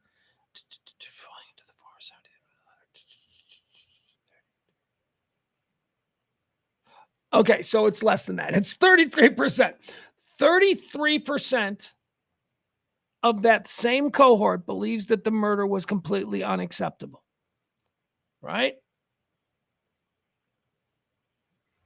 41, yes. So that 41% number, that's made up of people who both thought it was either somewhat acceptable or completely acceptable. All right, this is a misleading. It's the majority opinion. The majority consensus opinion among that group is that it's unacceptable, which is good because it is unacceptable. It is understandable. And there is a difference between something being understandable and something being acceptable. Let's move on. Kids parsing these words with these crazy polls. What else do we have here? Hey, Jay-Z's got a kid. Yeah, you guys know about that? I mean, I'm actually surprised that this is news. I just assumed that he probably got like 3 or 4 kids. I think all rap guys got like 3 or 4 bastard kids. They live their life like, Game of Thrones characters. Landed Game of Thrones. They just got other snows and sands and whatever. That's Game of Thrones reference. You're bastards. If you're a bastard from the north, you have to take the last name Snow. Get it? North, because it's cold. But if you're a bastard from the south, you take the name Sand, because it's more deserty sand. Anyway, point is this. Jay-Z's got himself a kid. And Jay-Z, by the way, Jay-Z not having a great kind of month. But Jay-Z's illegitimate son, let's see, the saga has taken a twist amid explosive rape allegations. That's why Jay-Z's had a bad month. He's being roped in with the whole Diddy clan, which clan, that's maybe not. Or maybe, nah, I don't think I should. Group. Gang? No. Clique. Let's call him a clique. The Diddy clique. Jay-Z's illegitimate son. Let's read more about this guy. And here's the thing. I want you to see him. Because I don't know if Jay-Z, we're going to find out. Does Jay-Z claim this kid? Because that's the first thing I do. First thing I do is if you tell me you're the illegitimate son of a celebrity, I'm like, come here, let me look at you. Let me look at you. And then I determine right there whether or not I can see that celebrity in you. So I'm like, yeah, I can totally see it. Like, I'll give you an example. Like, you know that guy Jack Quaid? You ever seen Jack Quaid? He's in The Boys. He plays Huey in The Boys. But he's Randy Quaid's kid. And like he looks, not Randy Quaid, he's Dennis Quaid's kid. Dennis Quaid and Meg Ryan's kid, I think. Jack Quaid is his name. And he looks like a Quaid. Like, I'm like, now as soon as I was like, his name's Quaid. He looks like a Quaid. Who is he? And then I find out, oh yeah, he's Dennis. He doesn't look like Meg Ryan. He's not cute. He looks like, Dennis Quaid is like really handsome, and then Randy Quaid is not. It's like Jack Quaid looks like he's somewhere in the middle. Anyway, we're going to move on. So I always look to see what the kid looks like if they're claiming to be a parent. And I just want to show you the picture of this kid that's claiming to be Jay-Z. Jay-Z is facing renewed calls to confirm the paternity of his illegitimate son and another legal blow to the beleaguered rapper who was accused of sexually assaulting a teenage girl last weekend. All right, so he's not claiming this kid. He's like, he ain't my kid. Now we really need to see the kid. The record executive, 55, real name Sean Carter, has been named in a civil lawsuit accused of raping a woman alongside Sean Diddy Combs. All right, we know this. This is from last week. Now he's being dragged back into an ongoing legal battle over the paternity of Ramir, spelt very creatively too, Rymir, Ramir Satterwhite, who has been in a decades-long fight to prove that the rapper is his biological father. Satterwhite, 31, is claiming Jay-Z's legal team acted fraudulently during previous attempts to get him to take a paternity test. All right, I don't care. Show me a picture of this dude. There it is. All right, here we go. Let's see. All right, this is all we're going to do here. We're just going to look at the pictures. We don't need any more facts. We have our own alternative facts. All right, booyah. There you go. There's Jay-Z. Look at him. You know what I do enjoy? I do enjoy the Troy Aikman Jay-Z mashups. Have you ever seen that? Troy Aikman looks like white Jay-Z. He really does. All right, so here's Jay-Z. Now we're gonna look at the kid. We got to decide: is this kid Jay-Z? Is this kid Jay-Z's? Does this kid look like Jay-Z? All right, there he is. There he is. We got any more pictures? We need more pictures. All right. I don't know. What do you guys think?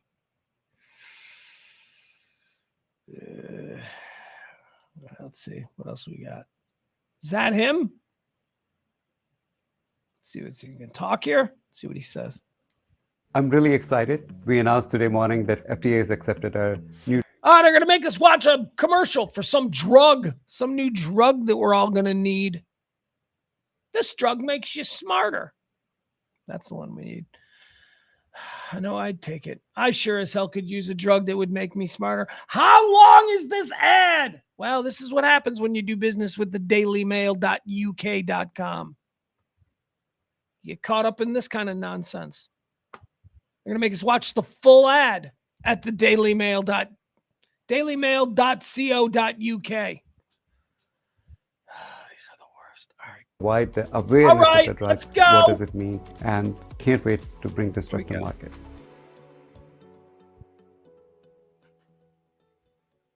And a lot of things that's going on still in our court system. I'm just trying to keep the world really aware because this is something that's going on continuously on a daily basis with maybe many different people. They don't let me pause it. As I said, what the fuck? All right, we're done. We're done with that story. I don't. They won't let me pause it. They won't let me control it. He's got Jay-Z nose. I'm saying he's Jay-Z's kid. He's got Jay-Z nose. That's it. I'm sold. Jay-Z. He's got Jay-Z's nose. All right, let's keep going.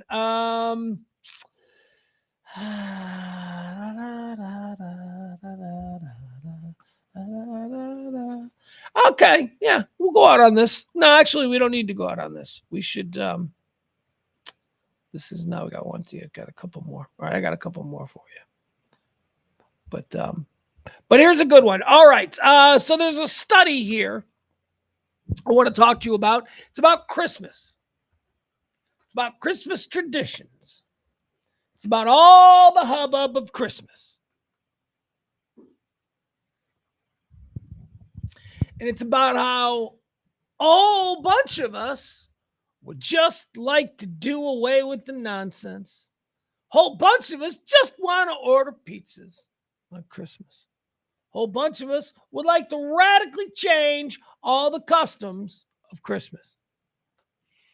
The study proves it's a growing number. I got a message for you people. But first, I'll give you the story. Here's what it says. Christmas, no more. Americans are over Christmas traditions amid want to swap traditional turkey for all-time favorite takeouts. A new poll suggests that Americans may soon be bringing a whole new meaning to the festive period that rejects tradition. Well, I'll tell you one thing that might change. You know, these dinner, with the ease and the normalized. I mean, it's totally normal to have somebody pull up in front of your house and leave dinner on the front porch. That's normal now. It used to be just pizza. That's it. The only thing you could get delivered was pizza. In New York, it was Chinese food too. But that's it, pizza and Chinese food. Now you can get at every restaurant, 7-Elevens, Kroger's, liquor stores. Everything delivers now because of, so here's what I could see a tradition changing. I could see people not cooking dinner themselves anymore and having it, just brought to them, but not pizza, not Taco Bell on Christmas.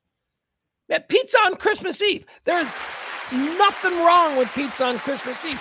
That's normal for me. We had pizza on Christmas Eve. My mom always threw a Christmas Eve party. And there were people that come in and out of the house on their way around Christmas Eve, right? Mostly, people drinking, crazy hors d'oeuvres everywhere. But the food was just a bunch of pizzas that were laid out. You want pizza? Grab some pizza. Pizza is for Christmas Eve, not for Christmas Day. It's terrible. You people suck. These are the same people who are going to try and tell you that Die Hard is a Christmas movie.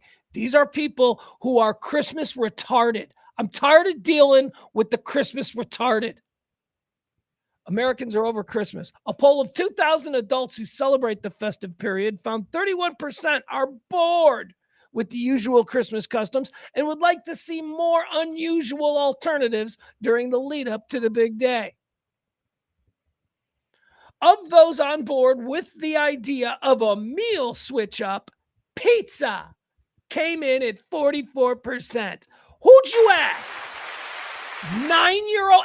No, sorry. Even a 9-year-old would have more sense. You asked a bunch of 5-year-olds, didn't you? You asked 2,000 5-year-olds what they want for Christmas dinner, and they want pizza. Pizza. 44% of you people. You don't get Christmas anymore because you're Christmas retarded. Tacos with 38%. Jesus, build that wall. 38% of Americans want tacos? I don't believe it. I don't believe it. Stupid. Let's say an even Chinese takeout, 34%. That's okay. So I guess you couldn't say, hey, Jews aren't allowed to vote, because that's what Jews do on Christmas. Jews get Chinese takeout, or Jews go to Chinese restaurants. That's a Jewish big city tradition. Jewish families go to Chinese restaurants. Why? Because Chinese restaurants are the only restaurants that stay open. Why? Because, I don't know, maybe they're not Christian. I don't know. They don't celebrate Christmas. I don't know. But Jews and the Chinese, they come together on Christmas, and it's a big tradition. And this is nonsense. No Christian in Nebraska is like, hey, instead of turkey, let's get Panda Express. What do you say, family? That ain't happening. That's stupid. All right, it says it also emerged that 47% would prefer to spend the entire day in their pajamas rather than getting dressed up. Well, yeah. Okay. Who says you can't spend the day in your pajamas? I mean, I get it. Like mom, if you're going to someone's house, you want the family to look their best. But if you're hosting Christmas, I don't see any reason why you shouldn't be comfortable. If you're a grown man and you're hosting Christmas, put a sweater on, put a comfortable sweater, like a really comfortable one, like one that's just like, you don't even have to wear a shirt underneath it, just like raw nip it, just put on that, and some sweatpants, socks, flip-flops. You're good. You're golden. You're hosting Christmas. And if you're a kid, you're a kid and you're hosting Christmas at your house, your mom's going to get on you. Your mom's going to want you because, judgmental. You got to understand, man, you love your grandparents equally, but your mom doesn't love grandparents equally, okay? So put a shirt on because Grandma Papa is coming. So, I don't know. Who wouldn't want to spend? And by the way, also, if you are going to try and pull off pajamas on Christmas, I think there are two rules. I think you can pull up. Wait a second. I think you can pull off wearing pajamas to Christmas, even if you're not hosting Christmas. I think that there are one thing that is very, very cut and dry that means it should be allowed, and that is, did you just get those pajamas? If you just got those pajamas as a Christmas present, you can wear them. You can wear them. I think that's fair. But if they're just like, shitty pajamas, we're balled up on the floor. No, that you can't wear. Gotta wear the new ones. The Christmas 2024 pajamas. All right, says here, 18% of us like the idea of doing a friends-only Christmas, and 35% would choose to focus on quality time together over elaborate gifts or deco. Shut the fuck with your gifts. We're not doing gifts this year. Oh, shut the fuck up. You don't get, hey, I'm sorry, Aunt whomever. You don't get to alter hundreds of years of culture, okay? What do you mean we don't doing gifts? It's Christmas. We're doing gifts. Shut up. We know you broke. Don't worry about it. We're not doing gifts this year. I haven't done gifts in years. That's just, I don't. Oh, my kid. I take care of my kid.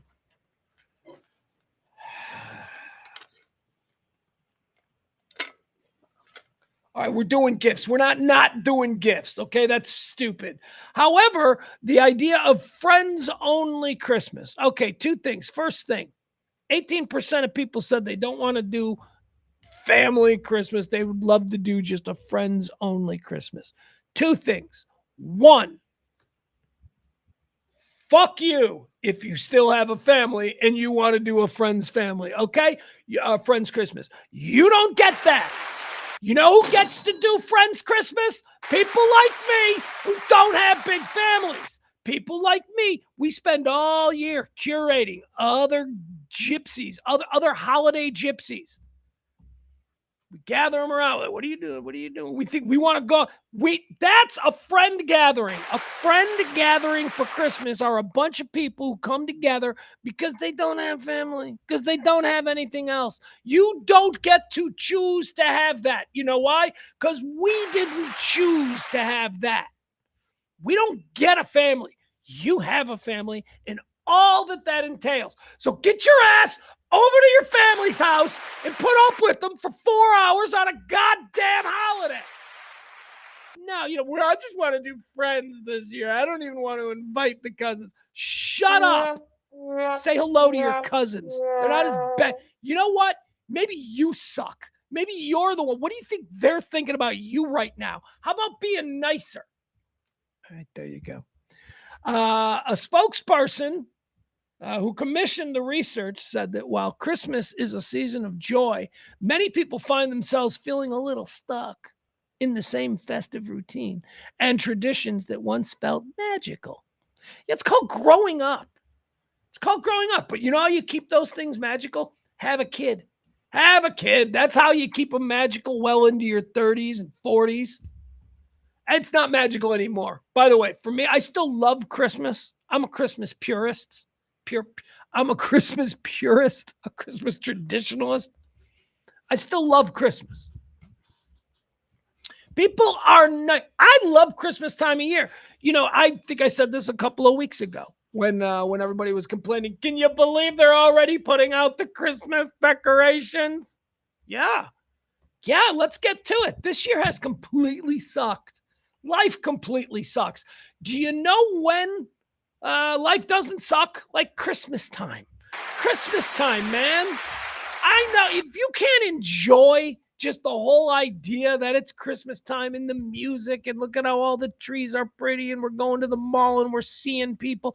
I mean, if you can't do that without being like, fuck that guy, fuck that, fuck, then that's on you, man. Just for a couple of weeks a year. Just be like, yeah, Christmas. This is going to be fun. I'm going to eat with people I don't like in a couple weeks. And that's going to be okay, because maybe for a couple of minutes I'll realize, they're not that bad. And then come February, I'll read one of their Facebook posts and I'll go back to hating them. Christmas is. Keep your mitts. Hey, you dumb little Gen Zers, millennials, keep your mitts off Christmas. Let's see here. Top 10 Christmas traditions that Americans would be open to swapping. All right, here you go. Number one, should we go 10? We'll go with 10. We'll do a countdown. Ooh, a countdown. Look at this. All right, countdown of the 10 Christmas traditions that Americans are most open to swapping. Number 10, decorating a Christmas tree. Fuck you. You communists. Get out of this country. What? You do it one day a year. It's one weekend. Oh, it's got to go out and drag the tree out of the garage. Shut up. Quit your complaining. You do that one weekend a year. It's 2 weekends a year total, okay? Put it up and tear it down. You want to complain about the tearing down? Okay, I'll listen. I get that because that sucks. The tearing down and restoring of the Christmas shit suck. Why? Because it means Christmas is over, and it means winter is here, and it means that it's just going to suck for the next couple of months. So, yeah, you want to complain at the end, but don't be like, oh, I got to take the Christmas. Everybody loves decorating the tree. Screw you. We're going to keep the tree. We're keeping the tree. Number 9 on the list of the top traditions that Americans would be open to swapping for Christmas. Holiday baking and treats. Oh, once again, just get out of here, you communist. Christmas without Christmas cookies. By the way, we can all agree Christmas cookies suck. But we love them. For 1 month a year, we love them with the sparkles and the green. What is this, a Christmas tree? What kind of cookie is this? It's a butter cookie. Oh, really? Well, I can taste these sprinkles. Oh, what is that in my tooth? That's one of them sprinkles. Christmas cookies suck, and yet we devour them. And for hundreds of years, we haven't changed the recipes. We're not making Oreo Christmas cookies. No, we still eat those garbage sugar butter cookies. Ginger is garbage to begin with. But we eat them. We don't change them. We all agree they suck. You know what I call that? Christmas magic. Christmas magic for 1 month. Eat a Christmas cookie in May and get back to me with a review. You're going to be like, God damn. What the? Seriously? We eat those in December and we think they're all right? Oh, yeah. We eat lots of them in December. Grandma makes a plate and we eat them all. All right, that's number 9. People want to get rid of Christmas cookies. Number 8 thing that Americans want to swap out, the number 8 most popular, Christmas lights. Now they don't even want to decorate. Really? Ugh, you soulless vampires. Number 7, they'd like to get rid of Elf on the Shelf. Yeah, I'm okay. See, I look at this list of demands like I'm the king of the country. All right? Like if I'm the king of the country, and these are the peasants, and they're like, we want to change some things about the official ways that we celebrate Christmas. I'd be like, all right, let me see your list of demands. So we're going down this list of demands. Number 7, this is we can do business on. All right, I can give you this one. I ain't giving you, you're still decorating your Christmas tree. You're still baking Christmas cookies. You're still putting up Christmas lights. But as we get to number 7, yeah, that's fine. You guys want to get rid of Elf on the Shelf? I, as your king, I get rid of that shit. Make it illegal. Anybody who's still doing that Elf on a Shelf nonsense, beheaded in the town square. See, I'd be a cool king. I can do business with you. You can do business with me. All right, Elf on the Shelf. Here's why I don't get Elf on the Shelf. Too old for it.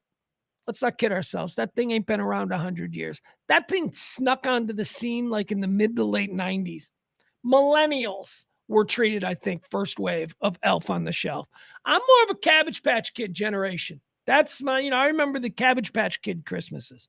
I was too old for Elf on the Shelf. By the time Elf on the Shelf was around, I was probably 20. So not a big part of my experience, so screw it. Elf on the Shelf is out of here.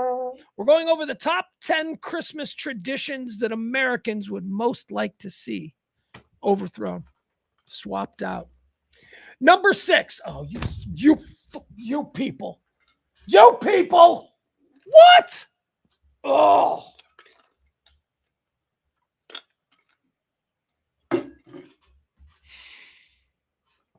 Number 6. Watching Christmas movies. What? You people are complaining about curling up on the couch on a cold Sunday afternoon and watching Lindsay Lohan play a New York book editor who goes back to her New England town and falls in love with a dude who sells Christmas trees. You're telling me you don't want to do that? You people. You know what I hate about Christmas? I hate Christmas movies. You know what I hate about Christmas? People like you. And now that I'm king of the country, you're all going in camps. We haven't even had the conversation about Die Hard and is it a Christmas movie? These are just people who are like outright, Christmas movies are dumb. You're dumb. God. Seriously? That's number 6. Like I could see like that being number 10 because they were really stretching for things to hate about Christmas. That's number 6, watching Christmas movies. I can really do without that. I can really do without It's a Wonderful Life. I can really do without Christmas Vacation. Oh, you people suck. What is on TV when you're opening presents? What is on TV? Isn't it just an endless stream of Christmas movies, like just for like 4 straight days? It begins on like the day before Christmas Eve, and then like your TV just has nothing but Christmas movies at all times. What's the one I'm seeing the most? That's a fun thing we should do on Twitter. What is the Christmas movie you're seeing the most? I am seeing Christmas Vacation so much. It's like every time I flip through, it's like, there's Christmas Vacation again. All right. Christmas movies. Number 6. The number 6 thing that Americans want to change about Christmas. We don't want to watch Christmas movies. Number 5. Oh, my God. Oh. You people are going to complain about this and you're going to make it top 5?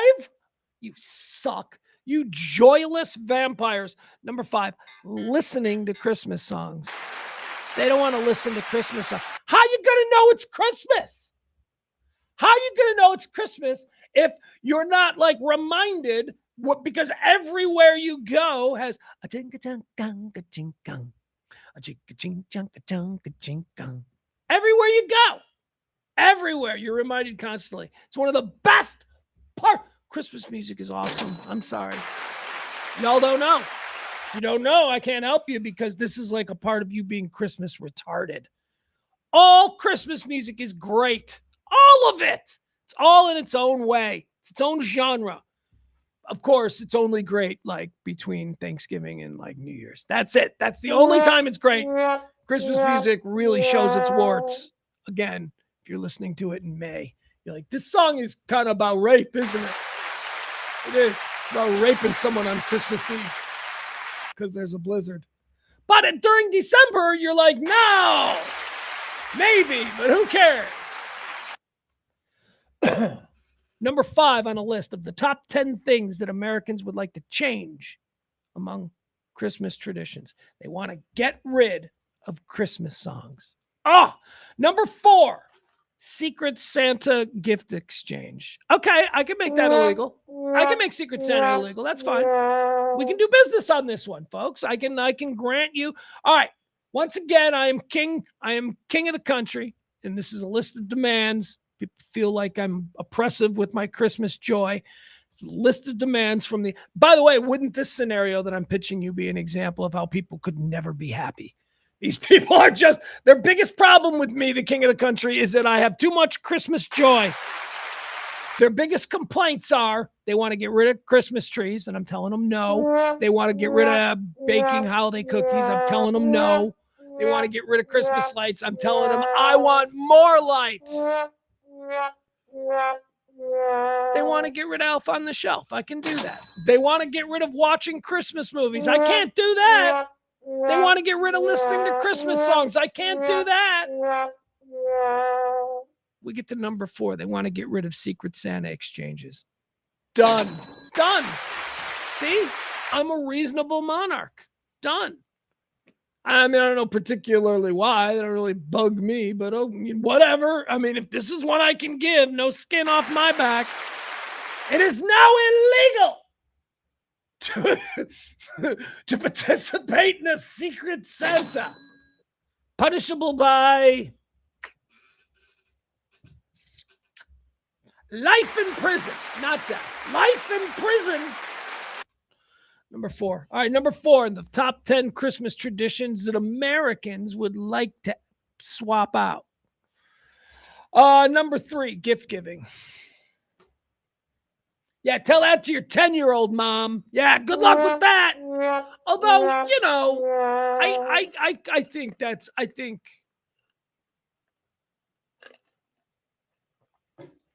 think gift giving is a little bit out of control. In that I can't reciprocate, so like people are always like, oh, I got you something. And I'm like, and I got you nothing. I just so everybody knows, I'm getting you guys nothing. And but I appreciate you. And here's what I think we could do. Again, king of the country, looking at this list of demands. Here's what I'm willing to do. I am willing to outlaw gift giving between any adults. This has got to be adults over 18. I'm going to outlaw gift giving between any adult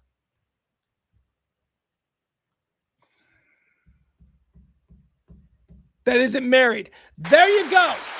That isn't married. If you're over 18, it is now illegal for you to give. I'm not taking Christmas gifts away from kids. I'm king of the country. You assholes. I ain't going to do that to kids. Oh, how will I go down in history? As the Grinch? Piss off. I will, however, we can work with this. How about this? That's the compromise. All right, nobody over 18 can give gifts anymore unless you're married. Husbands and wives and stuff like that. Maybe even boyfriends and girls. Oh, shit, slippery slope, ain't it? It's a slippery slope.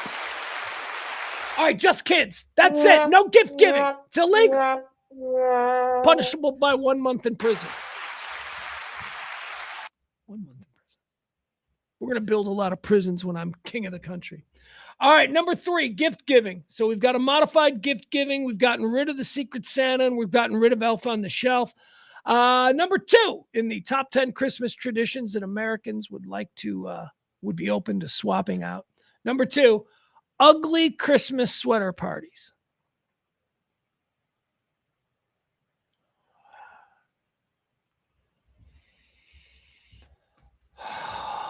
Yeah, I try to be a reasonable monarch. I try to look at my people as family, as extensions of me and my reign. But, I hear a complaint like that. Oh, excuse me. So you want me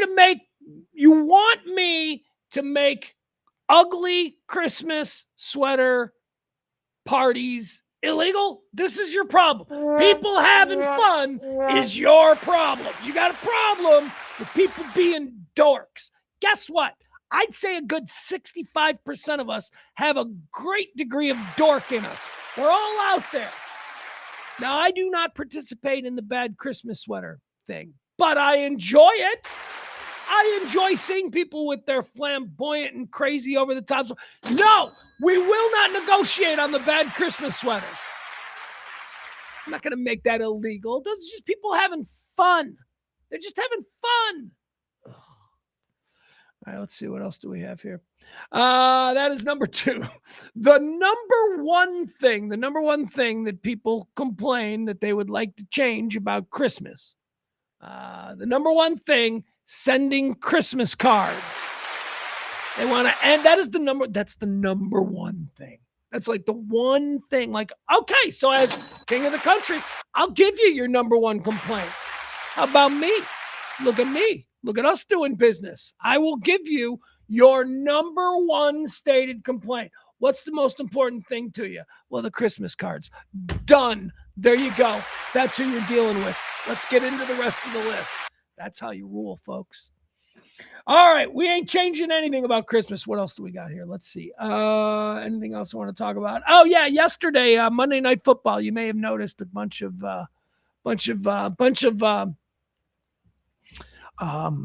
Minnesota Vikings and players. We're going to start seeing this.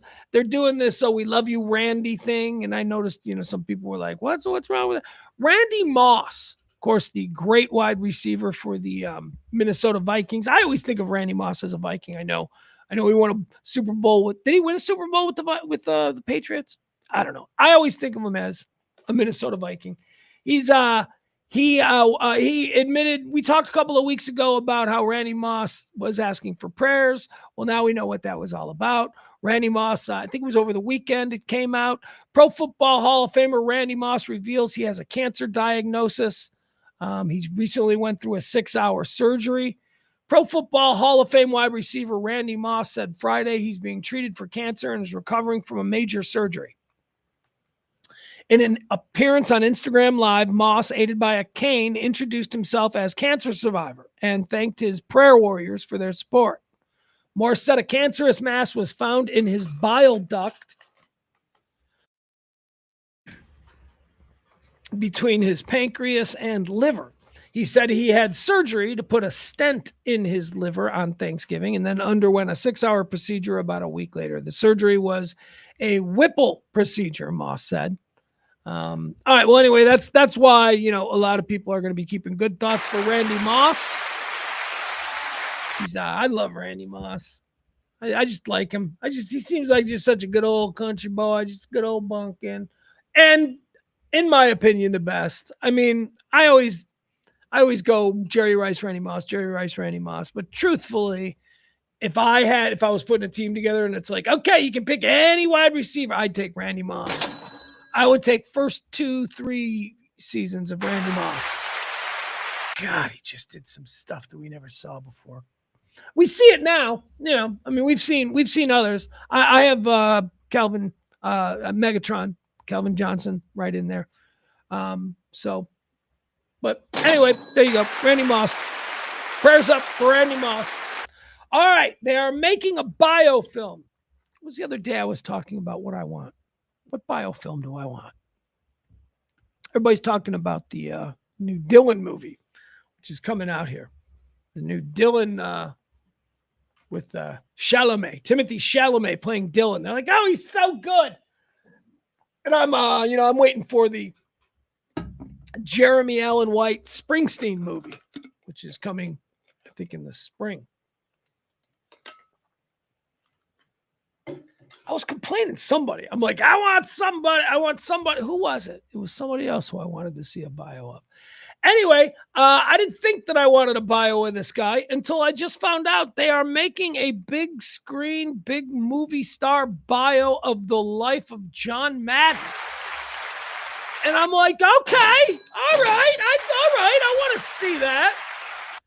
Casting is going to be very important, though. John Madden. The film is going to tell the story of John Madden, the most important person in the history of football. Oh, how does he say that? Oh, where does that come from? His coach won a Super Bowl. He's one of the winningest coaches. He was a crazy good coach who at a super young age went, yeah, I'm done. Then he went into the booth. At a time when being a pro football play-by-play guy was a whiteboard. There was nothing. There was like, how do you want to do this? I don't know. And John Madden invented a style that everybody copied for decades and decades. But that's not why John Madden is the most important and most influential person in the history of professional football. It's because of that damn video game. That video game is going to outlive him by 100 years. 100 years ago, whatever this sport, let's just say we keep churning out in life. We survive everything. The NFL will still be around in some way, shape, or form in 100 years. And there will probably be some kind of interactive game. I don't know what we're going to have in 100 years, but there'll be a Madden 1500 or whatever. My son's 15. He knows everything about John Madden. Plays John Madden religiously. Plays the game religiously. He has no clue about what he was like as a football broadcaster. But he was brought to football. The importance of the game overseas. There are people who've never seen a professional football game in Spain who play Madden on their gaming system all the time because it's a fun game to play. So he's important.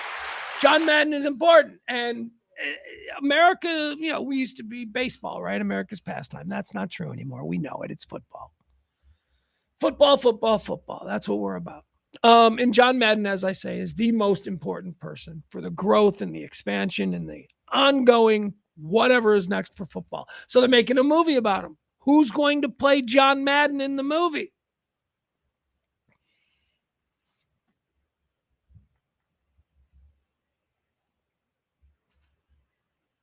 I know my son is going to be so excited. My son loves this guy.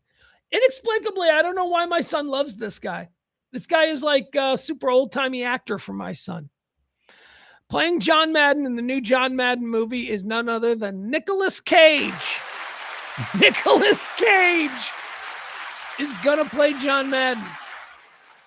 The movie will tell the story of John Madden's life, but mostly it will concentrate on John Madden's long, decades-long relationship with his good friend, Al Davis, owner of the Raiders. So those are the two primary roles in this. We've got Nicolas Cage, who has been cast to play John Madden. Guess who's playing Al Davis? Christian Bale. Christian Bale.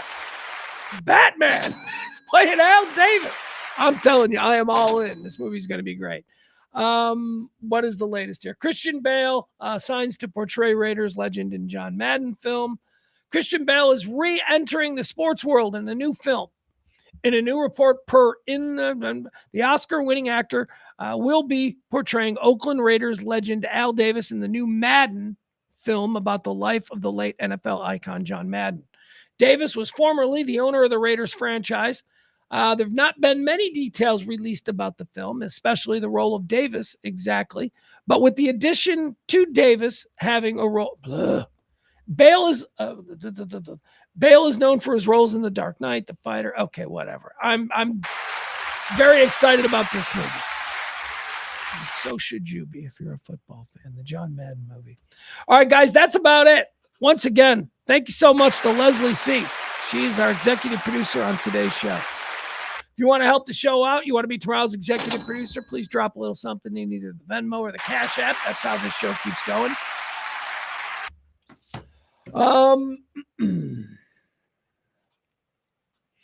Barty says, I could see a time when American football is just called Madden. Yeah. That's wow. Very well said, Barney. Yeah. 150, 200 years. Absolutely. Anyway, I love you guys. You're the best. We'll see you back here tomorrow, okay? Tomorrow at noon. Thank you so much for hanging out. I'm Pugs, RadioMisfits.com.